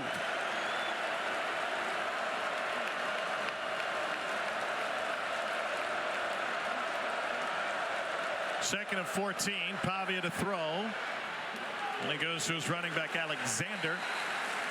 Gets him just past the original line of scrimmage, brought down by Jackson. You kind of said this earlier in the show. That specific play right there, it feels like it's coming.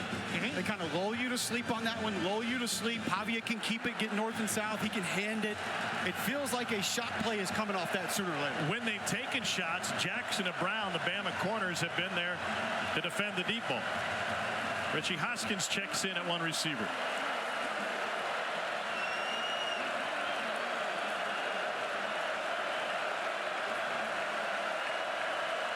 Third down, 9 for Vanderbilt. 4-man rush to Stowers. Got the first down. Offensive line just submarine the guys up front with Pavia getting rid of it quick. Quick protection, so you go low. You can do that at the line of scrimmage. Number one, it's not really to negate a pass rush. You want to get the hands down. And the Vanderbilt offensive line does a nice job of that, so the ball's not going to get batted on a quick throw. Junior Sherrill, 0 for Vanderbilt, also had to have a nice runoff route on that play to be able to open up space for the slant. He did. First down, Commodores.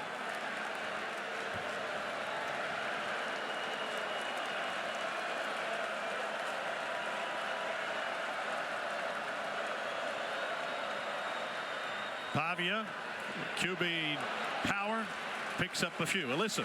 Eli Stowers has become one of Diego Pavia's favorite targets, not only here at Vanderbilt, but going back to New Mexico State, guys. They're roommates here in Nashville. Diego hosting Eli on his trip here. He said last weekend they stayed in the apartment. They watched that Bama-Georgia game. They did nothing but game plan things to run against this Alabama defense. They've been excited about this one since then. Well, they'll have to do it with a different quarterback for a play. Diego Pavia's helmet popped off, so Nate Johnson, who arrived in January to battle for the quarterback job, is in. He's attempted one pass this game for Vandy and a trick play earlier.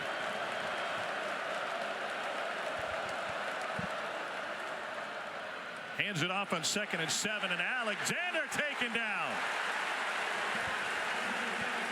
Kill Robinson again.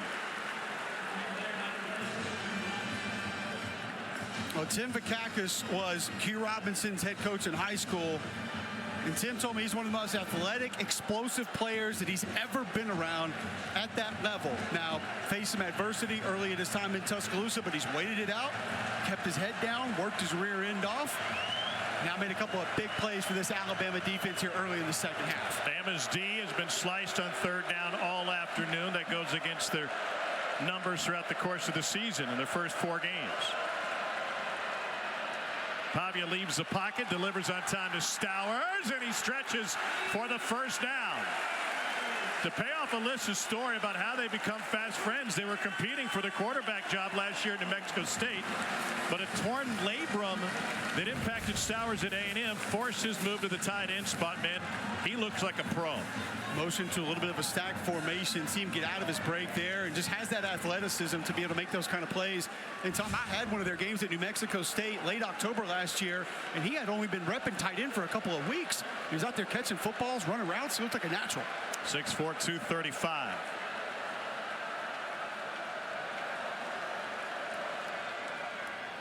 Pavia finds some room on the right side. Once again taken down.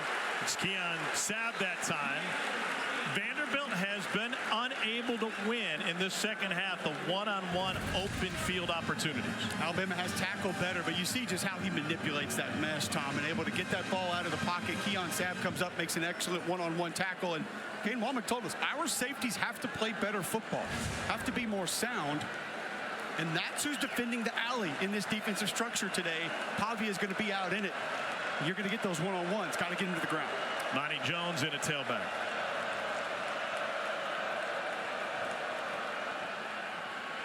Monty Jones gets bottled up. You've mentioned the alley a couple of times. How would you define that in this offensive formation? So kind of out by the hash, outside of the offensive tackles before you get to that wide receiver. And they stress the end of the line of scrimmage so much with those read plays. Also, you have a quarterback that has mobility, so you're going to be a little bit more calm in how you rush him. Kane Womack told me before the game, we're going to layer our rush package against him in different ways with different bodies. So because of all that, that has to be defended extremely well. You're not going to have numbers out there, Tom, because of how you put them in conflict. Vandy 9-12 on 3rd down this afternoon. They've already converted a pair of 3rd and longs on this drive. 3rd down 9, downfield. It is incomplete. Sherrill couldn't haul it in. He had Brown trailing him, and that's the opportunity we've discussed with this Vandy offense. They show the slip screen to that side, and then the shot play from Diego Pavia. Just have to make the catch. It's a tough catch. It's over your back shoulder, but the adjustment may need to come a little bit earlier, and that is a massive break for Alabama. Jesse Murko on to punt it away. Cole Adams back to receive. Murko spent 3 seasons at Ohio State. And if this checks up, it'll be a beauty. It does, and it is inside the 5. 46-yard punt for the Aussie Jesse Murko, and Jalen Milroe and Alabama have a long field to work with. 6:15 to go in the 3rd. Bama down a deuce.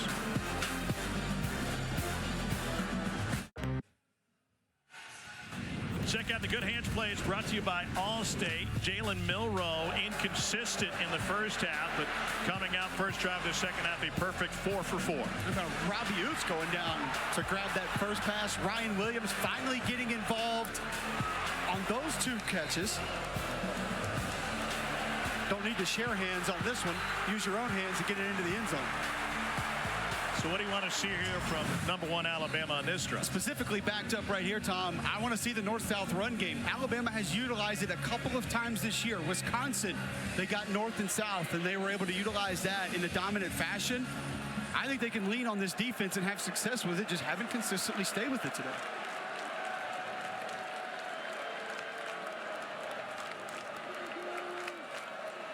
Jim Miller, the running back, he's got nowhere to go.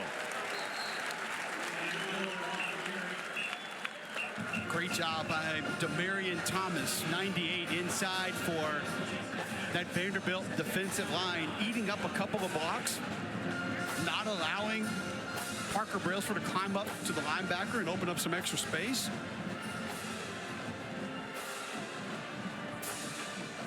I think it's just a different feel for this Alabama team outside of the first half against Georgia. That's 14 drives. They've scored a total of 24 points.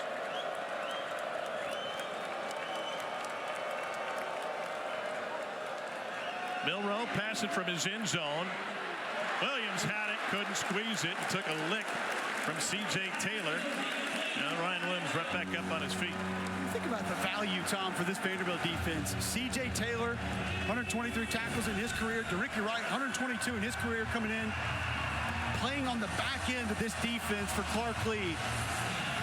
Didn't even need to jar that football loose. So I don't think Ryan Williams is going to hold on to it. Those veterans allow you to do so many different things. 3rd down 9.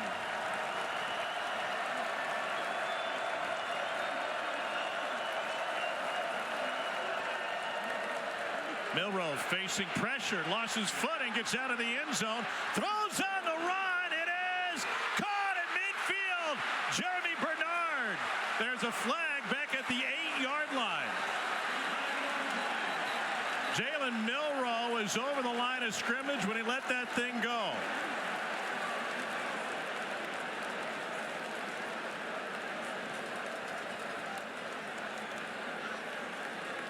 Here's Lee Hedrick.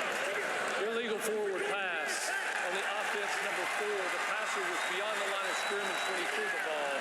The penalty will be enforced after this goal from the spot of so the foul. Houdini it is act. A loss of down, 4th down. All for naught. 49-yard gain wiped off because Milroe is over the line. Well, it's an excellent pass rush right side of your screen. Corday Snyder able to use that inside swim move and then just about a yard over, Tom. Entire body has to be past the line of scrimmage, and certainly was.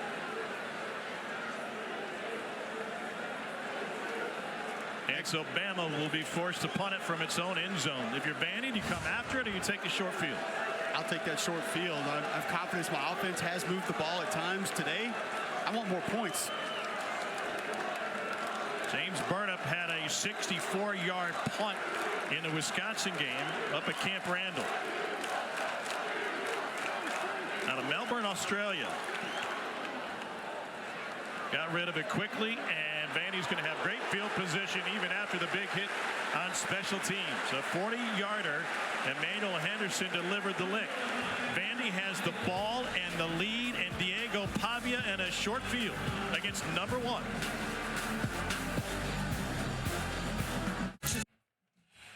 You have an opportunity to help those affected by Hurricane Helene by donating at redcross.org/ESPN to help the Red Cross respond, help people recover. In addition, you can catch special editions of ABC's Good Morning America on Sunday, Monday, and Tuesday in Asheville as they spotlight communities across the Southeast impacted by Hurricane Helene, as well as their recovery efforts. Get close to home for many of us in the eastern part of this state, in eastern Tennessee. Diego Pavia hands it off. And Chase Gillespie, Jr. out of Tallahassee, Florida, picks up a couple, 2nd and 8. And Clark Lee said we've got to keep playing Vanderbilt football. What does that look like offensively? That right there, you're setting up 3-4 other plays with a 3.5, 4-yard gain on 1st down. So now Diego Pavia can keep that ball. There's a play action. You can work off that. An RPO, you can work off that as things go on. You now see how Alabama's going to play the read plays out of that formation. You take that into the next series, next play. Inverted wishbone again. See this a time or two from this option offense for Vanderbilt. A little hesitation for Gillespie before he hits the line of scrimmage, and he picks up 1. Tim Beck is the offensive coordinator here at Vandy. Won a national title at the Division II level with Pittsburgh State and Pittsburgh, Kansas. And during his time there back in 2004, the Gorillas set the all-division record for rushing yards and total offense. He knows how to move the football. 3rd and 6. Last drive, Vandy converted 3rd downs of both 8 and 9 yards to gain.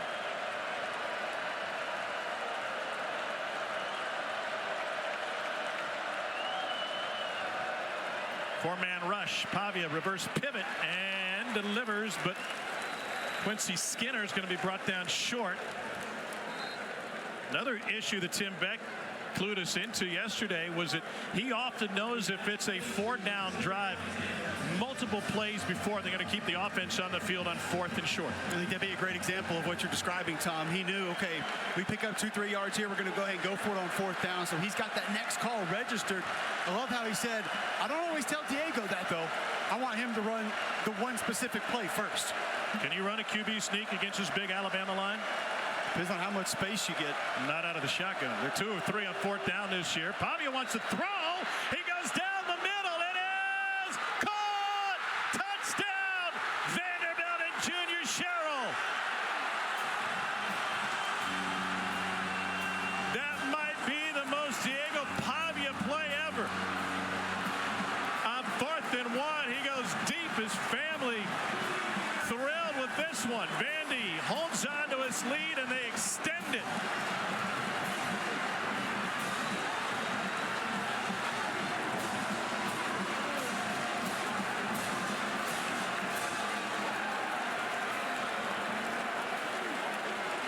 There is nothing Diego Pavia believes he can't do. Overlooked coming out of high school, 0 FBS offers to junior college where he was the 3rd string quarterback. Then to New Mexico State.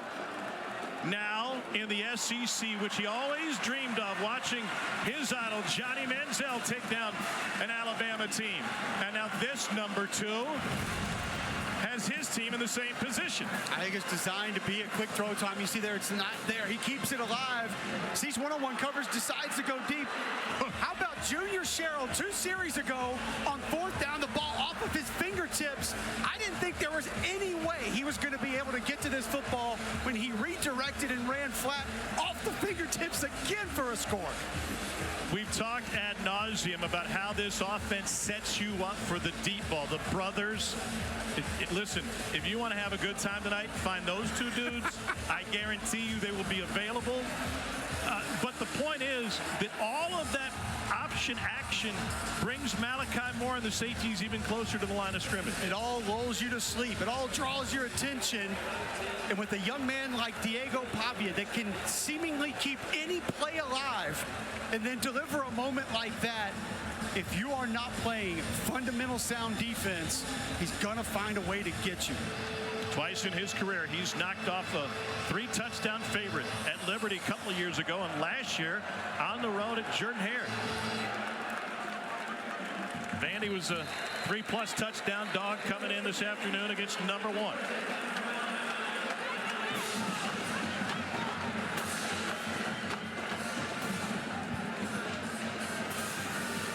So most points scored against the number 1 team in Vanderbilt program history.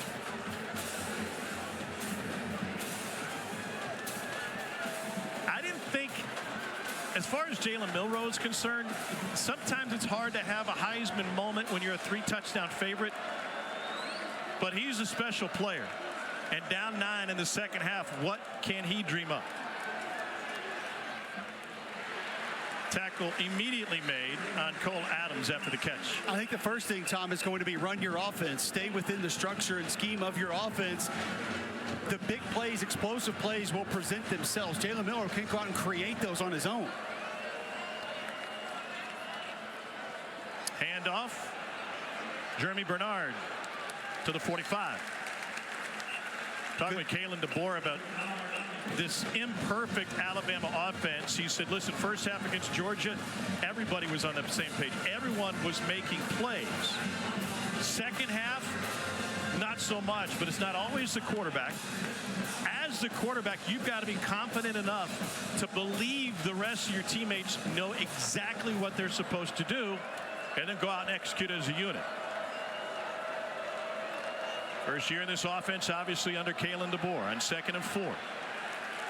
Justice Haynes. So, Tom, Alabama today, as they run the football and put themselves in a comfortable third down situation here, they have run the football on consecutive downs 3 times in this game. 3. It feels to me like almost every time they've had some success on the ground, they immediately spread things back out, try to go to the air. 2 of those 3 runs, the second time, have been for touchdowns. Both of those in the red zone. Now looking at a 3rd and 2. Bama has converted 40% of its third down chances, and this one's going to back them up, it looks like. So you go from 3rd and 2 to 3rd and 7.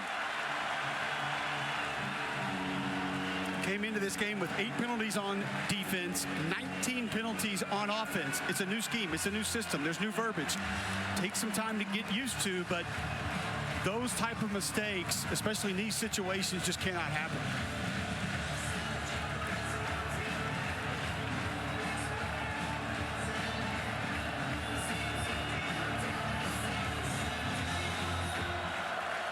Third down 7.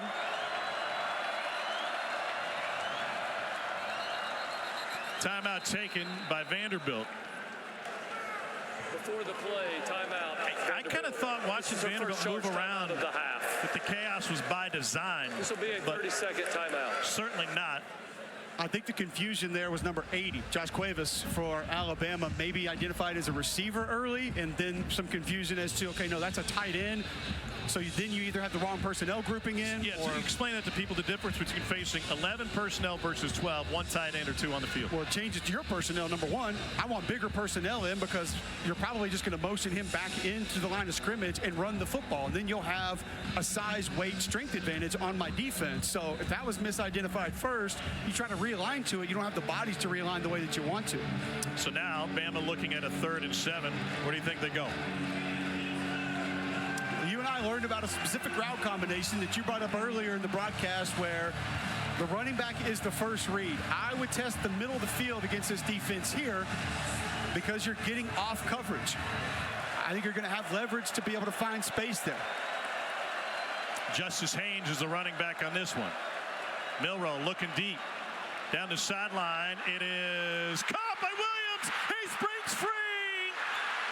And he is in for an Alabama touchdown. A 58-yard catch and run for the emerging superstar.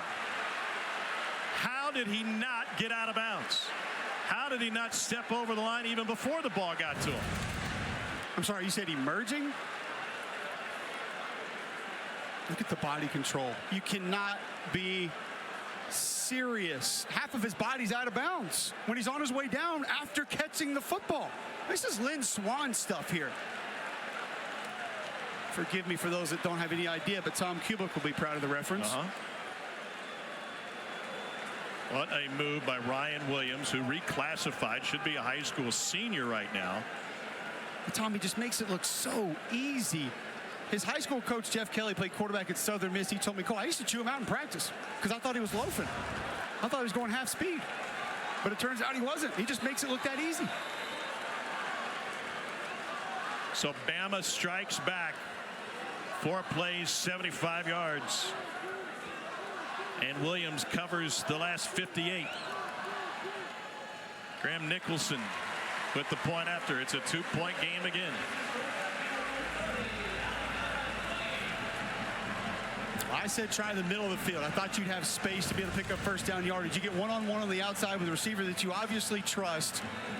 Ryan Williams going up to make that catch, and then I don't know how, like you said, Tom, how do you stay in bounds? And then that acceleration right there at the end is what we talked about a little bit earlier with what he's able to do getting back to full speed. So stop, jump, land, full speed immediately. Remember, rate of force development, 0.15 seconds it takes, according to strength coach David Ballou, for Ryan Williams to get to his full force displacement, basically. So whatever 0 to 60 is, his 0 to 120 is 0.15. It allows for immediate change of direction, recovering to your full speed. It's a wide receiver with Barry Sanders type moves. Let me explain this a little bit differently. Coach Ballou told me the only comp that he has had at Alabama would be Jalen Waddle. That's it. Where he is on that chart, where his numbers are on that graph. Number 3 for Alabama is You're now saying number that 10. as if Alabama has a history of great wide receivers.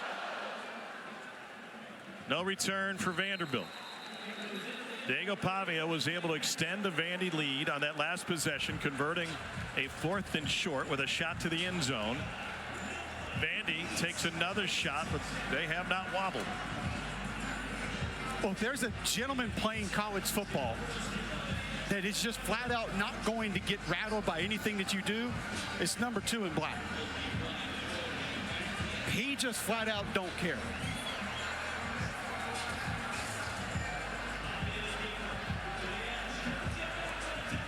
Bobby 11 of 15 for a $163 and a touchdown today. Vandy 0 in its program history against the number 1 team.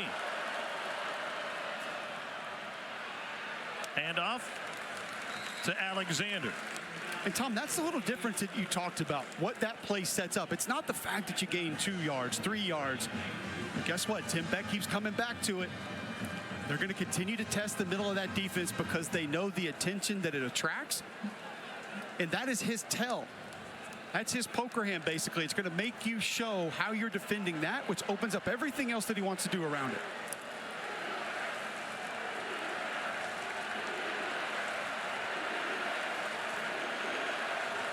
Malachi Moore walks all the way up to about 5 yards from the line of scrimmage from his safety spot.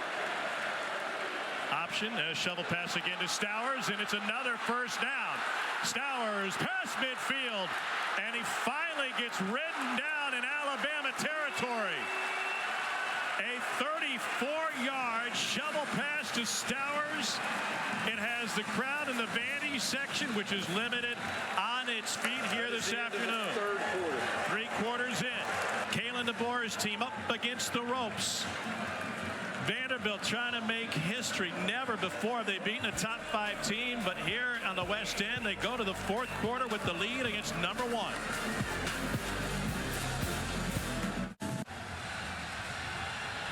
Welcome back to SEC football, presented by Sonic. Moments ago, Alabama head coach Kalen DeBoer with Alyssa Lang. Coach, what'd you just say to your guys to start the 4th quarter? Just keep playing. You know, the ball's on the 40 still. Yeah, we don't want to give that play up, but keep competing, keep playing. There's a quarter left to go. You know, we're moving the ball up and down the field. Just make every yard, make every point hard, and worry about the next play. Thanks, Coach. Good luck. Yep. Well, they made that play hard, just 1 yard on first down for Vanderbilt after the fantastic catch and run by Eli Stowers, a former 4-star quarterback. There's some talent on that bench, but Alabama has seen the talent limited to the sideline for a good chunk of this game. 2nd down 9. Monty Jones is the running back. Stowers is the wing back, top of the formation.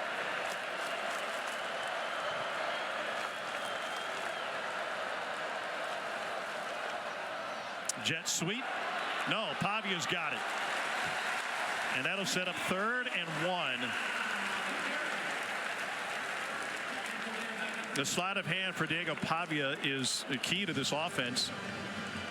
And he's so well versed in this offense. There are times where Tim Beck just lets him go, lets him call it. He told us about the end of the Georgia State game where they were having some issues with the helmet communication, and he just took it. Tim Beck told us he could call the whole thing if he wanted to. Yeah, he added tongue-in-cheek. He goes, I hope he doesn't call as good a game as I do. 3rd and less than 1 out of the shotgun. Newberry is the running back. Newberry's got a first down. He's got more, and he takes it inside the 20. Pickup of 12. They've gone big yardage when they've needed little yardage. Tom, we've talked about edge defenders getting frozen. A nice double team here as well. to open up that space by the left side of the offensive line. Gunnar Hansen at left tackle 55. But that's why you keep coming back to it. That's why you hand the ball off in the A gap and the B gap, because the defenders have to play that read certain ways. You see how they're playing it, and then you attack it again.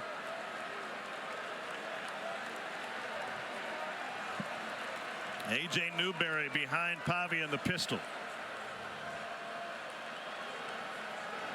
Pavia calls his own number and stumbles forward just shy of 15. Well, that was a massive collision between A.J. Newberry and Jihad Campbell, as Newberry just turned into a lead blocker on this play. And by the way, number 8, Devontae Smith, took the worst part of this one at the end and has to come off the field. Excuse me, it was Smith. Yeah, took a helmet to Newberry. the thigh. We didn't even think Devontae Smith was going to play in this game. Was limited to practice Thursday in Tuscaloosa. Shift out of the inverted wishbone and find room on the right tackle. Another big hit as Cedric Alexander spins after taking the lick from Deontay Lawson. So now, Tom, you see you stay in the same family, but you take your other up back and put him to the right. I mean, this is almost some UNLV go-go offense stuff here formationally that Tim Beck's starting to do. That you pull the guard back around with those two blockers. From a numbers perspective, very difficult to fit that type of a run. 3rd down 3. They've run it 6 out of 7 plays on this drive.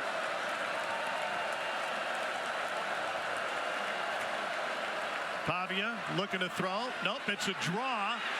A pump fake and a flag on the plays. He delivers to the sideline, and it is a Vandy touchdown if it stands.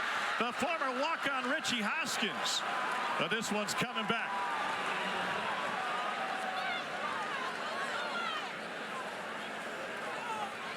There are 2 flags down. There is one in the secondary that's down.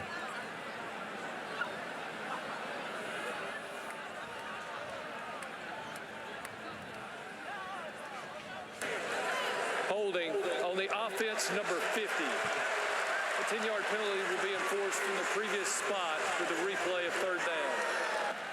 It's a right tackle, Chase Mitchell.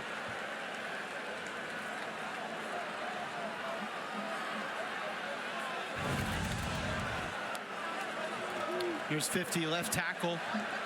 Most likely going to be when Pavia decides, there you go, the little yank. And that's one that absolutely prevents the defender from chasing the ball carrier. Good call. Golly, I can't believe I just said that. 3rd and 13 for Vanderbilt.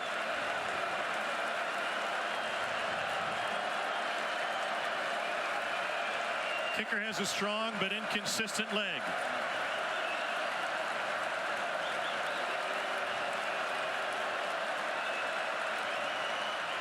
Bama brings only 4.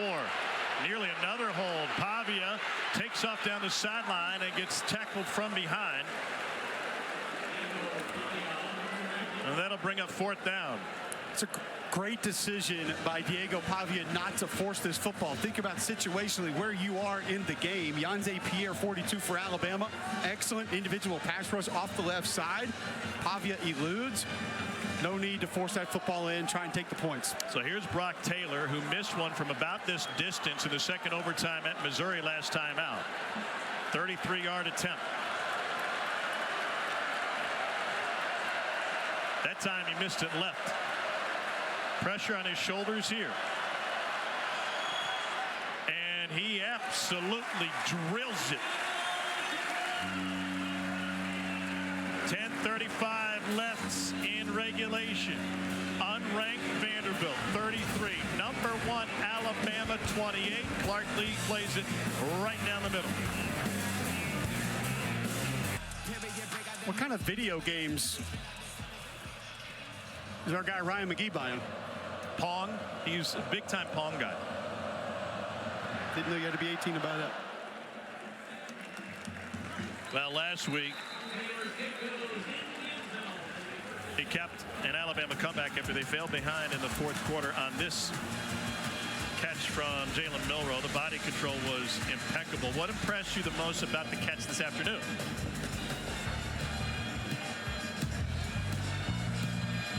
All of it. He didn't grow up as a receiver is what's wild about it. He grew up as a quarterback. His cousin was a quarterback, played in college. They thought he was going to kind of be next in that lineage. He was actually asked to stay after practice going into week 1 of his first game, his freshman season, when he was the backup quarterback.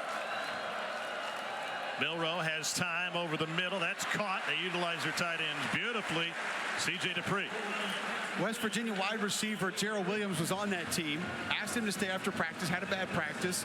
Ryan goes out, throws some passes, and they were looking for a second receiver. Jeff Kelly, his high school coach, told me and said he saw him watch him run one route, and he knew immediately he was their guy. Milroe to the perimeter again. This is Jeremy Bernard. Well, Ryan Williams is impressive enough that he got Serena Williams tweeting about him. I guess after that catch, maybe Venus needs to do the same. Might need to. Chris Abrams-Drain was his cousin that played quarterback at Spanish Fort. He grew up within a 300-yard radius of Cordell Flott and Bayless Jones. Oh, my gosh. So those three hung out together growing up. He was always the youngest and the smallest. Milroe directing, and he gets drilled. Lost the football. Jalen Milroe gives it up. Miles Capers delivered the hit. They say Vanderbilt football.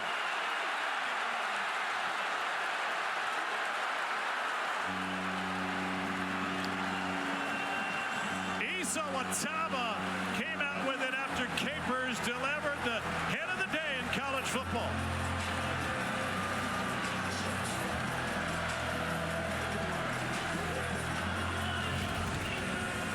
Capers rushing on the left side of your screen, 29.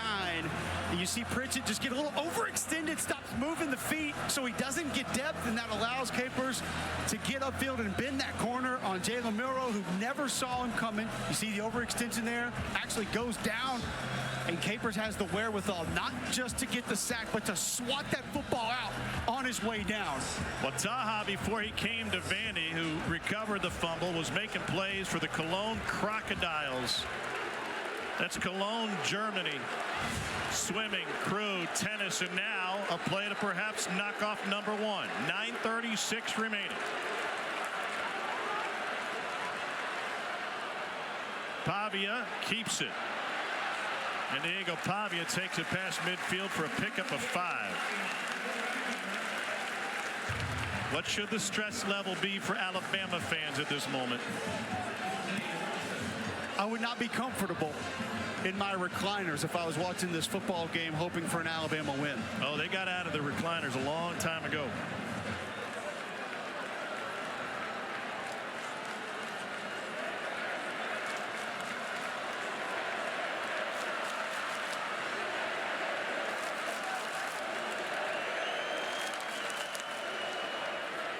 Pavia hands it off to Cedric Alexander, and that will set him up with a 3rd and 2.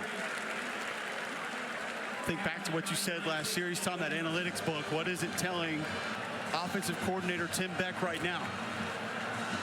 Is this 4th down territory? Most likely want to keep the football on the ground either way. Run as much clock as possible, as Alabama has all 3 timeouts and the 2-minute timeout. There's some frustration for sure on the Alabama sideline. 10 times in 16 tries, Vandy has converted a 3rd down. They've also converted a 4th. Pavia rolls out, pumps to the right, and dumps it to Stowers for a 1st down. Eli Stowers has his 6th catch. He's over 100 yards on the day, and another drive extender for number 9. Keep in mind, folks, just a tight end Tim Beck, offensive coordinator, described to us as still learning the position. Boy, to be able to go down, get your hands underneath that football and secure possession. An excellent job by Eli Stowers. Doesn't overrun the route, gives himself an opportunity to come back to the football and convert the 1st down. And a nice job by Pavia not throwing the initial read. That is the 4th 3rd down catch for Eli Stowers in this game. Remember the shovel pass he took for a 1st down? Pavia throws, back shoulder catch, and a 1st down for Vandy inside the 15. Quincy Skinner. It is Vanderbilt with the swagger this afternoon.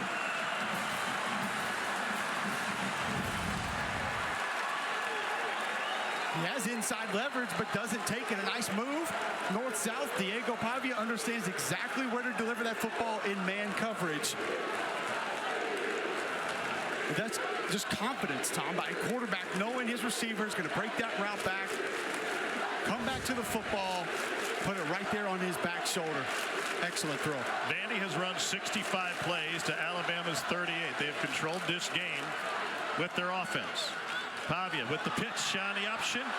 Junior Sherrill out of bounds. Now set up second and short. What's eye-opening is the comfort level that Diego Pavia has with his mastering the manipulation of this offense.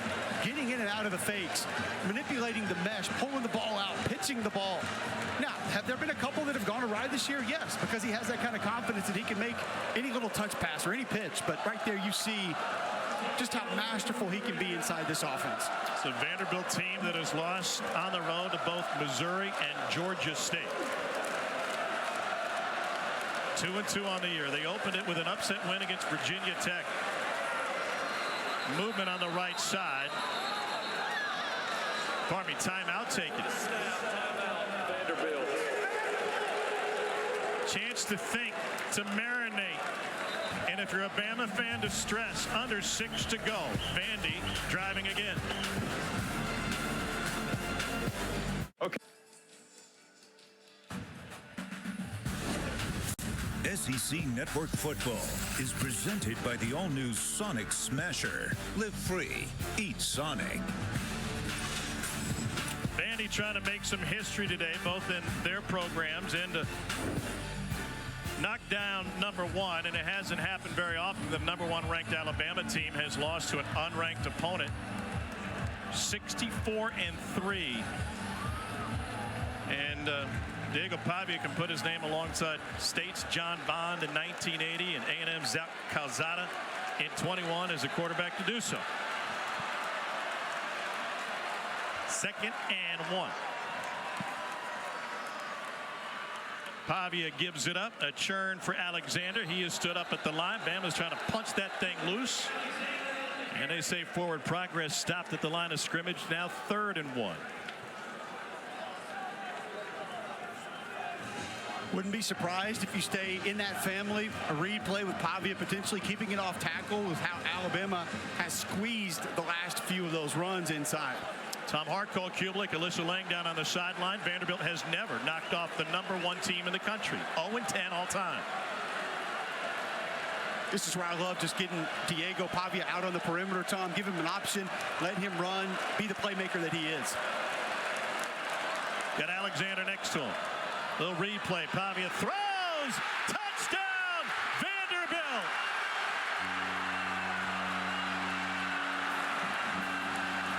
Kadron Johnson with the catch, and Vandy extends its lead.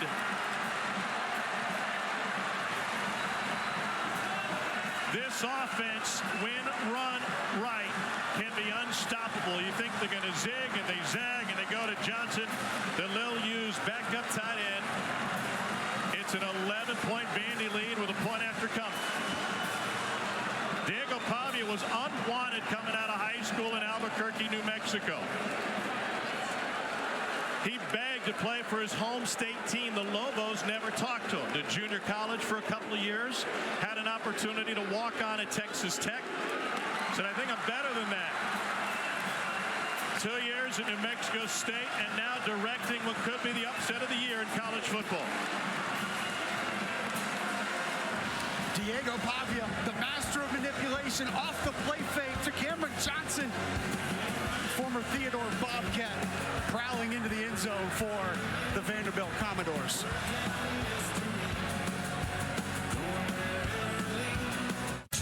Billy Lothridge, quarterback at Georgia Tech in 62. John Bond, quarterback for Mississippi State in 1980. Zach Calzada in 21.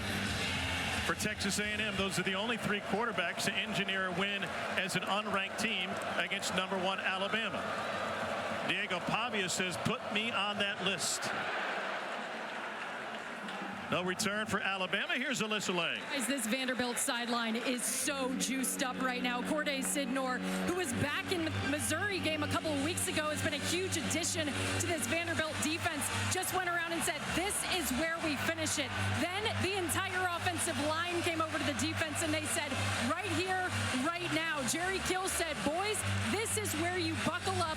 End this right here. They want to get the ball back to their offense and quickly. Well, game day went to Berkeley. Why can't Vandy beat number 1?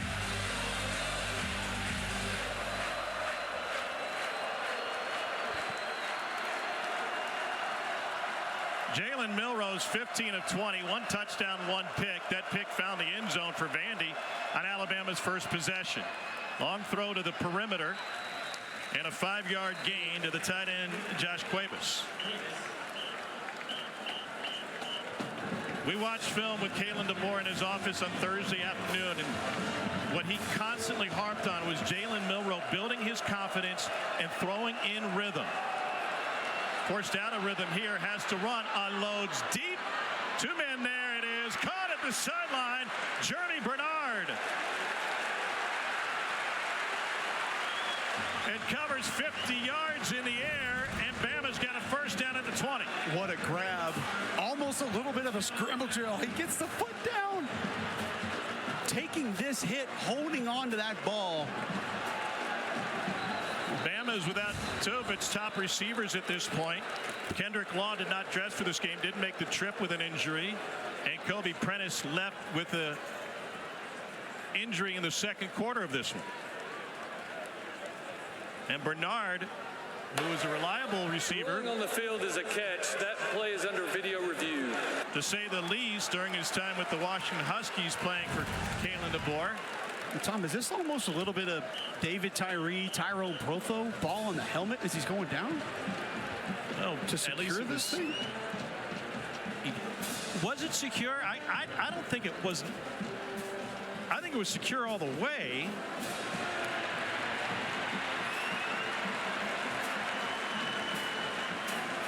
The important part is he survives the ground, which has to happen. This is where you might see it kind of on his helmet for a moment right there. Just incredible concentration. Jeremy Bernard had Roma Dunze, 92 for 1640. After review, the ruling on the field stands. It is a catch, first down. Jalen Polk, 69 for 1159 in front of him a year ago. He couldn't be the feature receiver. Talking to this staff, Jamarcus Shepard, wide receiver coach for Alabama, he said, trust me, he's that guy. He can definitely be that guy for us. Well, Ryan Williams, number 2, has been that guy. He's at the bottom of the formation, outside the logo. 4.5 minutes to play. Bama's got 3 timeouts remaining. Down 12.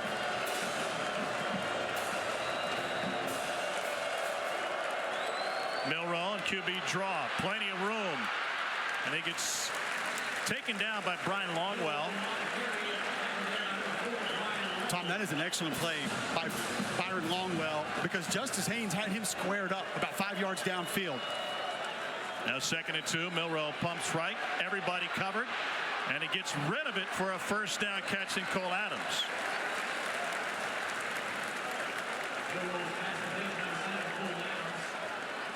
First and 10 from the 11 for Alabama.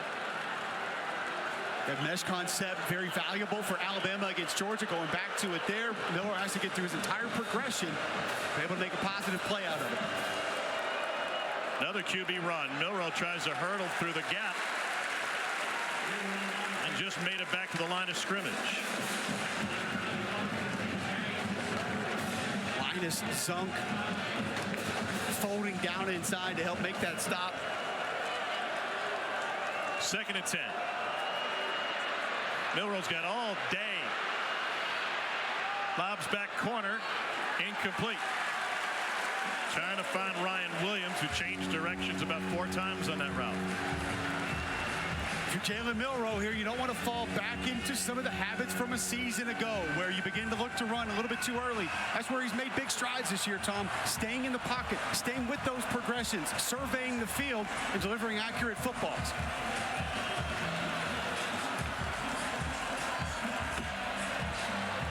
Down 12, field goal does nothing for you.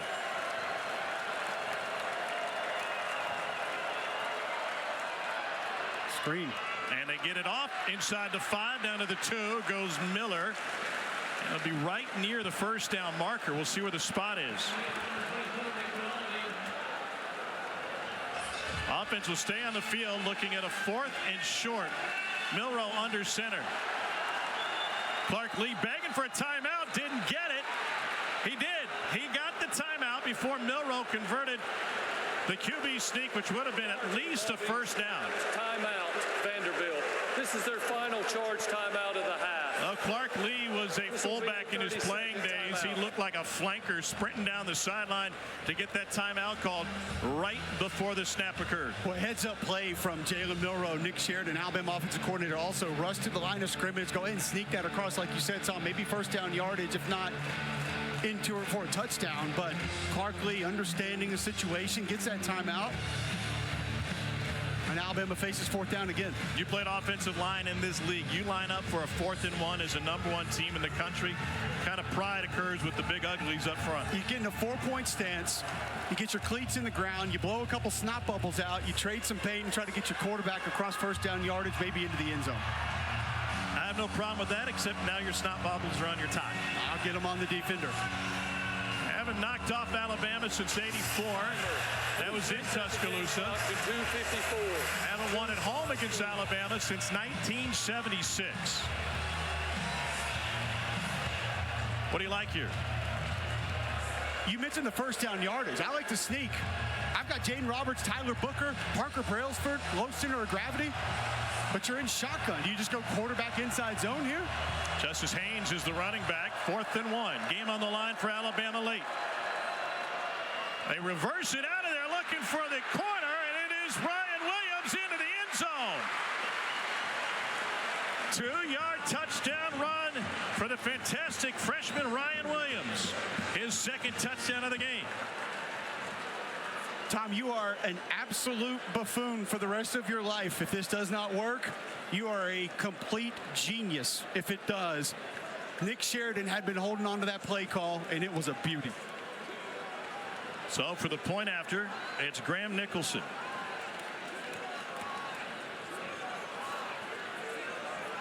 Ryan Williams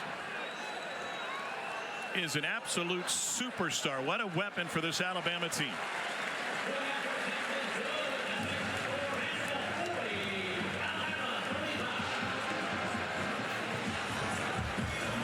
This is the catch that set it up when Jalen Milroe went scrambling out of the pocket and was able to find Jeremy Bernard. Tom, you can talk about Alabama playing within the structure, the scheme. The thing that sticks out to me about this team this year is they have big players that make big plays. I don't have to go review what happened against Georgia. Jeremy Bernard right there making a big play, and then Ryan Williams, fantastic. I might give the big play to offensive coordinator Nick Sheridan on that one. Just a brilliant play call. 2:46 remaining. Alabama has all 3 timeouts. Would you consider an onside kick in this scenario? Some of that's going to depend on your kicker and the confidence that you have in how he's operated it, how he's managed it. Last successful onside kick occurred for Alabama in the College Football National Championship game against Clemson, January of 2016. You have the 2-minute timeout and all 3 timeouts, but you're facing an offense that has been able to maintain possession today. They've had the ball for over 39 minutes this afternoon.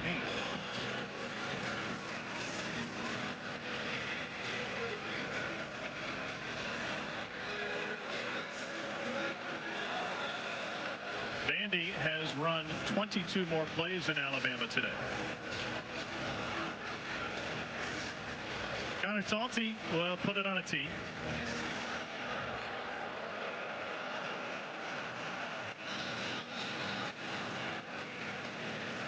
Looks like Vandy has their hands team on the field.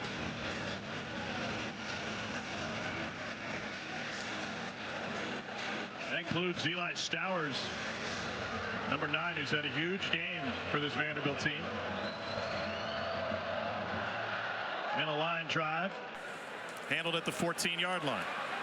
And taking a knee is junior Sherrill, no risk. 5-point lead for the Vanderbilt Commodores, and Diego Pavia, whose playlist includes a 2012 Texas A&M win against Alabama.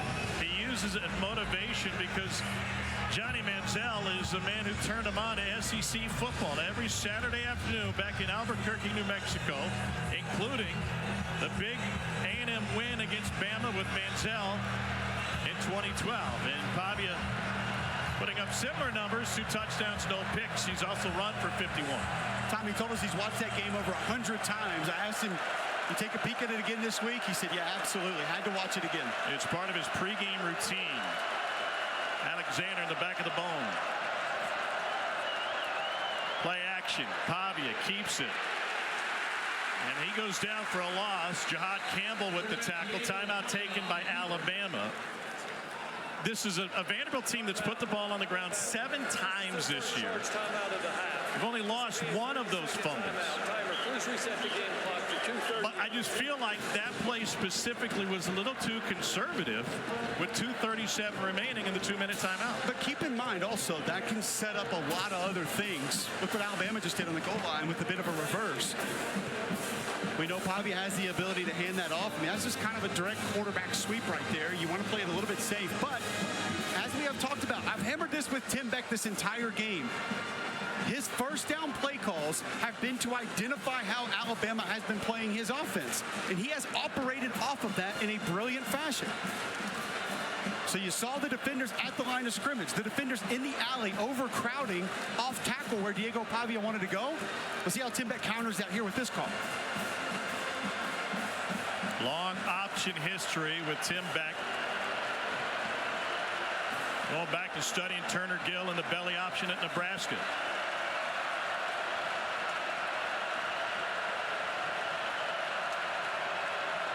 On 2nd and 12. Pavia dumps it off, room up the sideline, and a Vanderbilt first down for Cedric Alexander. A gain of 19. First down, Vandy with 2:22 and rolling. Bama's going to let this thing roll to the 2-minute timeout. And the Tide will have a pair of timeouts remaining after.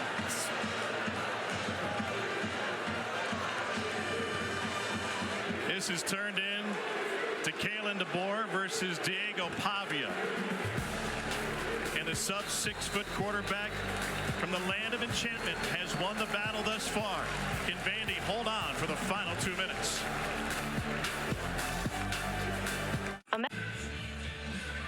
Clark Lee and Vanderbilt trying to make history this afternoon in Nashville. And this trend, 0-60 all time against the top 5 and never beating a number 1 team, is exclamated by the fact that they've given up 35 points today. Number 1 teams that score 35 against unranked teams are 364-2 all time. 07 Arkansas, 21 A&M. Only 2 unranked teams to do that. First and 10 for Pavia. He hands it off. Big room left side and a first down for the Commodores. Cedric Alexander. The clock will run. Bama could stop it twice.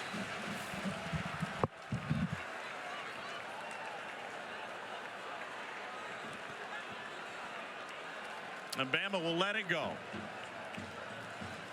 Another first down, and Vandy can take a knee and go into victory formation against the number 1 team for the first time.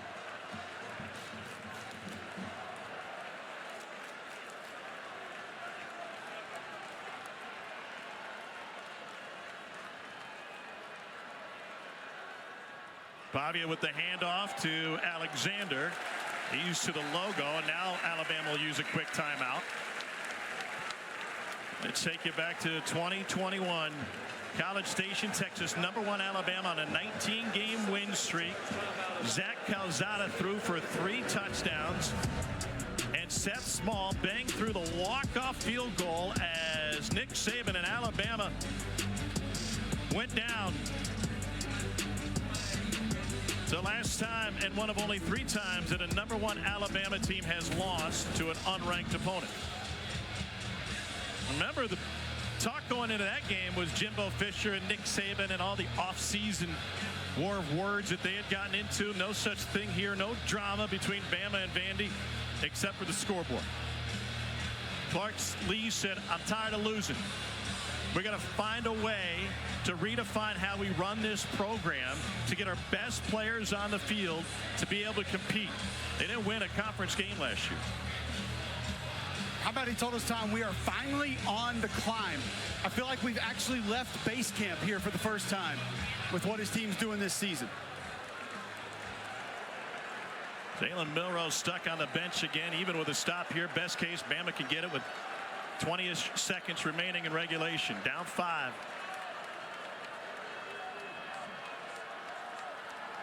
Pavia keeps it. Pavia picks up the first down, and the unlikeliest of heroes has guided Vanderbilt to what will be its first ever win against number 1.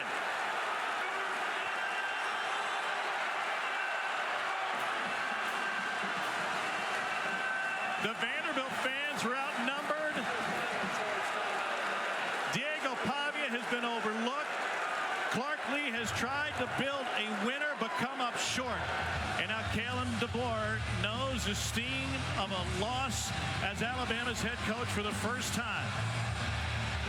Tears among the Pavia family in the stands. I asked Diego Pavia what would a win against number 1 Alabama mean, and he just kind of shook his head. He said, this is what I dreamed of, playing in the SEC, doing what Johnny Manziel did, proving that I belong. And he has done all that and more today. Cole, you hit on it early. It's not just his mastery of this offense.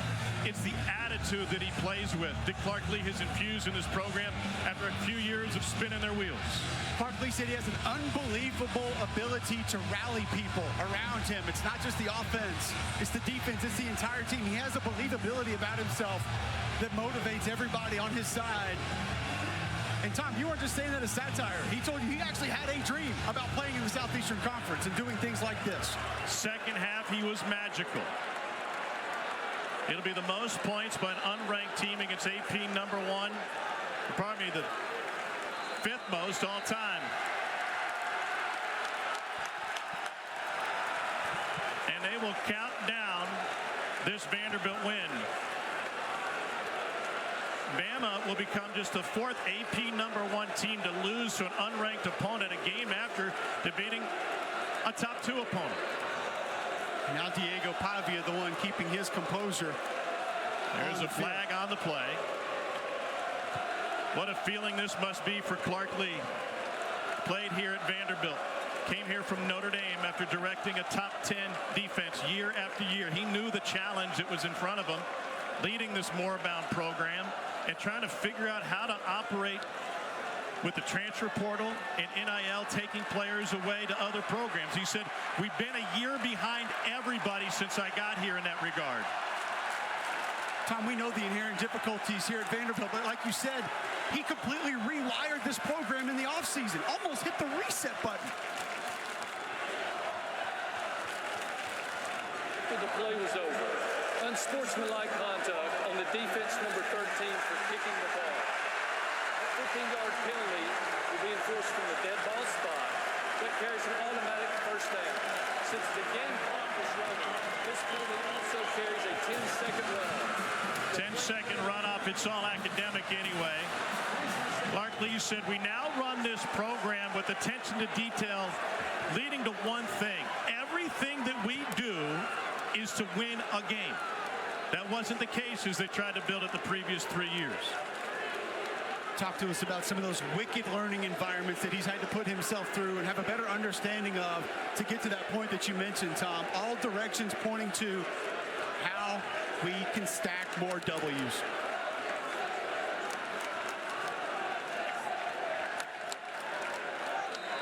He said every decision we make, every penny we spend goes towards winning. And what an investment they've made in Diego Pavia, this attitude, this program, and the biggest win on the West End. Vanderbilt takes down number 1 Alabama.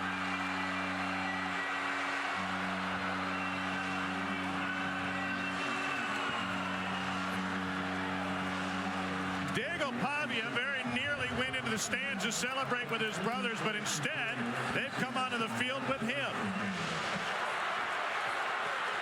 And the rest of the students will do the same. Somewhere in that maelstrom is Alyssa Lang.